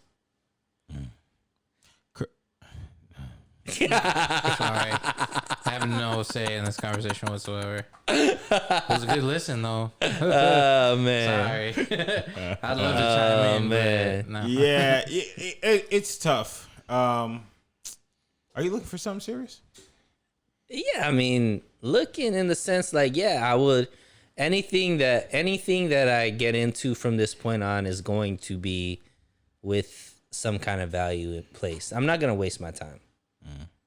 So it's gonna be like something that's adding to me, and hopefully I'm adding to them. And if like, I think there's definitely been a shift in my mind as far as like my expectations. So before, when I was younger, I was like, oh, I gotta get married, I gotta have kids, I have to have this, I have to have that. I don't have to have anything anymore. Like if it happens, I would like to get married, I would love to have kids, but it's not like something where if I don't have that, it's not gonna make me unhappy. Yeah. Does that make sense? Yeah, I get it. I kind of feel like I'm in a similar sense. But you got so much more time, brother. Yeah. You still trying to figure out who Kelby Joseph is. I wouldn't say that. In the sense, you still got moves to make Kelby to where Kelby needs to be before. Where I need to be is already fulfilled in my head. So I already know who I am. Bars. You know what I mean? Like, Yeah. I'd understand if somebody was like, dude, I have no clue what I want, where I want to be, blah, blah, blah. But if you have a plan, the only thing that's stopping me is the fence that I have to climb over. Just time. That's it. I have to It's fail not even some offense. more. It's just time. No, I have to fail some more to learn how to succeed. Right. And then just do that over and over and over again. And So- knowing that makes the type of woman that you'd allow into your life different. So Yeah. you'd only commit if it was somebody that benefited you in a way that could help you towards that goal, or at least not hinder you towards getting to that goal. Understood, like supported you towards that goal, I would say. So this is what I don't want from a woman. I don't want a woman to drop herself because of me. I've been me before you. I am not so selfish that the only thing is I think about when it comes to a lady, aside from her presence and what she could do for me, is to support me and what I want to do. Well, what do you want to do? You know? And I'm attracted to moves. Like I'm attracted to education. I'm attracted to goals. I'm Self-sufficient. attracted to these things that are like, I don't care if you failed 100 times. If you are dusting yourself off to get back up and do it again, I love it. So for me, it's always like, I'm going to accomplish it whether you're here or not. I don't need your support. But I do like having this person that understands my mind. Right. Because the mind of a person who has non-normal goals, not like I'm going to go here and I'm going to do this and inside of a specific box, and their life is timed out for them, which is not bad, but it's just not me. But if you're with somebody and if I see somebody who just doesn't quite get that, I'm already seeing in the future a lot of problems that's going to stop me from doing what I want to do, and it's going to stop me from having a great relationship. Right. So it's something that I do pay a lot of attention to. And I know I'm slow when it comes to like piecing something together. But number one, I have to see genuine effort, because when I do things, I go big. I spent $88 on Gabby at the Yeah, Cheesecake you Factory. did. And that was the second option. Imagine if that was your first option. I spent $200 on that. Okay, I don't even drive a Jag. Chris? Crooked H. Hey. All the way. All right. So you have to put in effort. It may not be as much as me, but you have to put in effort. Like Sure. I said, I hate being ignored. But number two, you have to understand my lifestyle. I don't live a single person's life. I live an entrepreneur's life. Right. And so it's always been an issue with how much I work, how invested I am into things. Because when my brain says I got to do something, ain't nobody telling me I can't. Right. And nobody's getting in the way. That's it. So I need a boss chick who will get me. And if you're not a boss chick, I'll try to figure it out. I'll try to piece something together, because I could be wrong. I'm not quick to throw you out because you ain't an entrepreneur, but I do foresee it being a problem. Right. Can't force love. Nah, you just can't. Chris, you good? Fantastic. Have you been entertained by listening to the pod? The sweet, sultry sounds of Just for Men podcast. Just for men. And we'll see about We're test driving it. It's okay. What was the other one we had? Let's in the Colored Water. Seinfeld. Shady Seinfeld. Colored? Colors Whoa, of whoa, whoa, Seinfeld. Sunil. Wasn't it? Relax. Oh, excuse me. I I got changed it to Shady Seinfeld. What is it? Are we in Shady Seinfeld. Alabama all of a sudden? Shady Seinfeld. Shades of Seinfeld. There you go. Yeah. All right. I think we're pretty much done. I did want to talk about Megan Rapinoe. Is that what you said? Yeah. Her name was? What does she do again? She is the captain or one of the best players on the U.S. women's national soccer team. Anybody watch it? Yeah. Oh, okay. All right. Well, then she's winning. We'll save that for the next podcast. Yeah. All right. That's pretty much it. I hope you enjoyed this show. If you did, write us on Twitter, write us on YouTube. you can send us an email. I'll put it in the thingamajig below.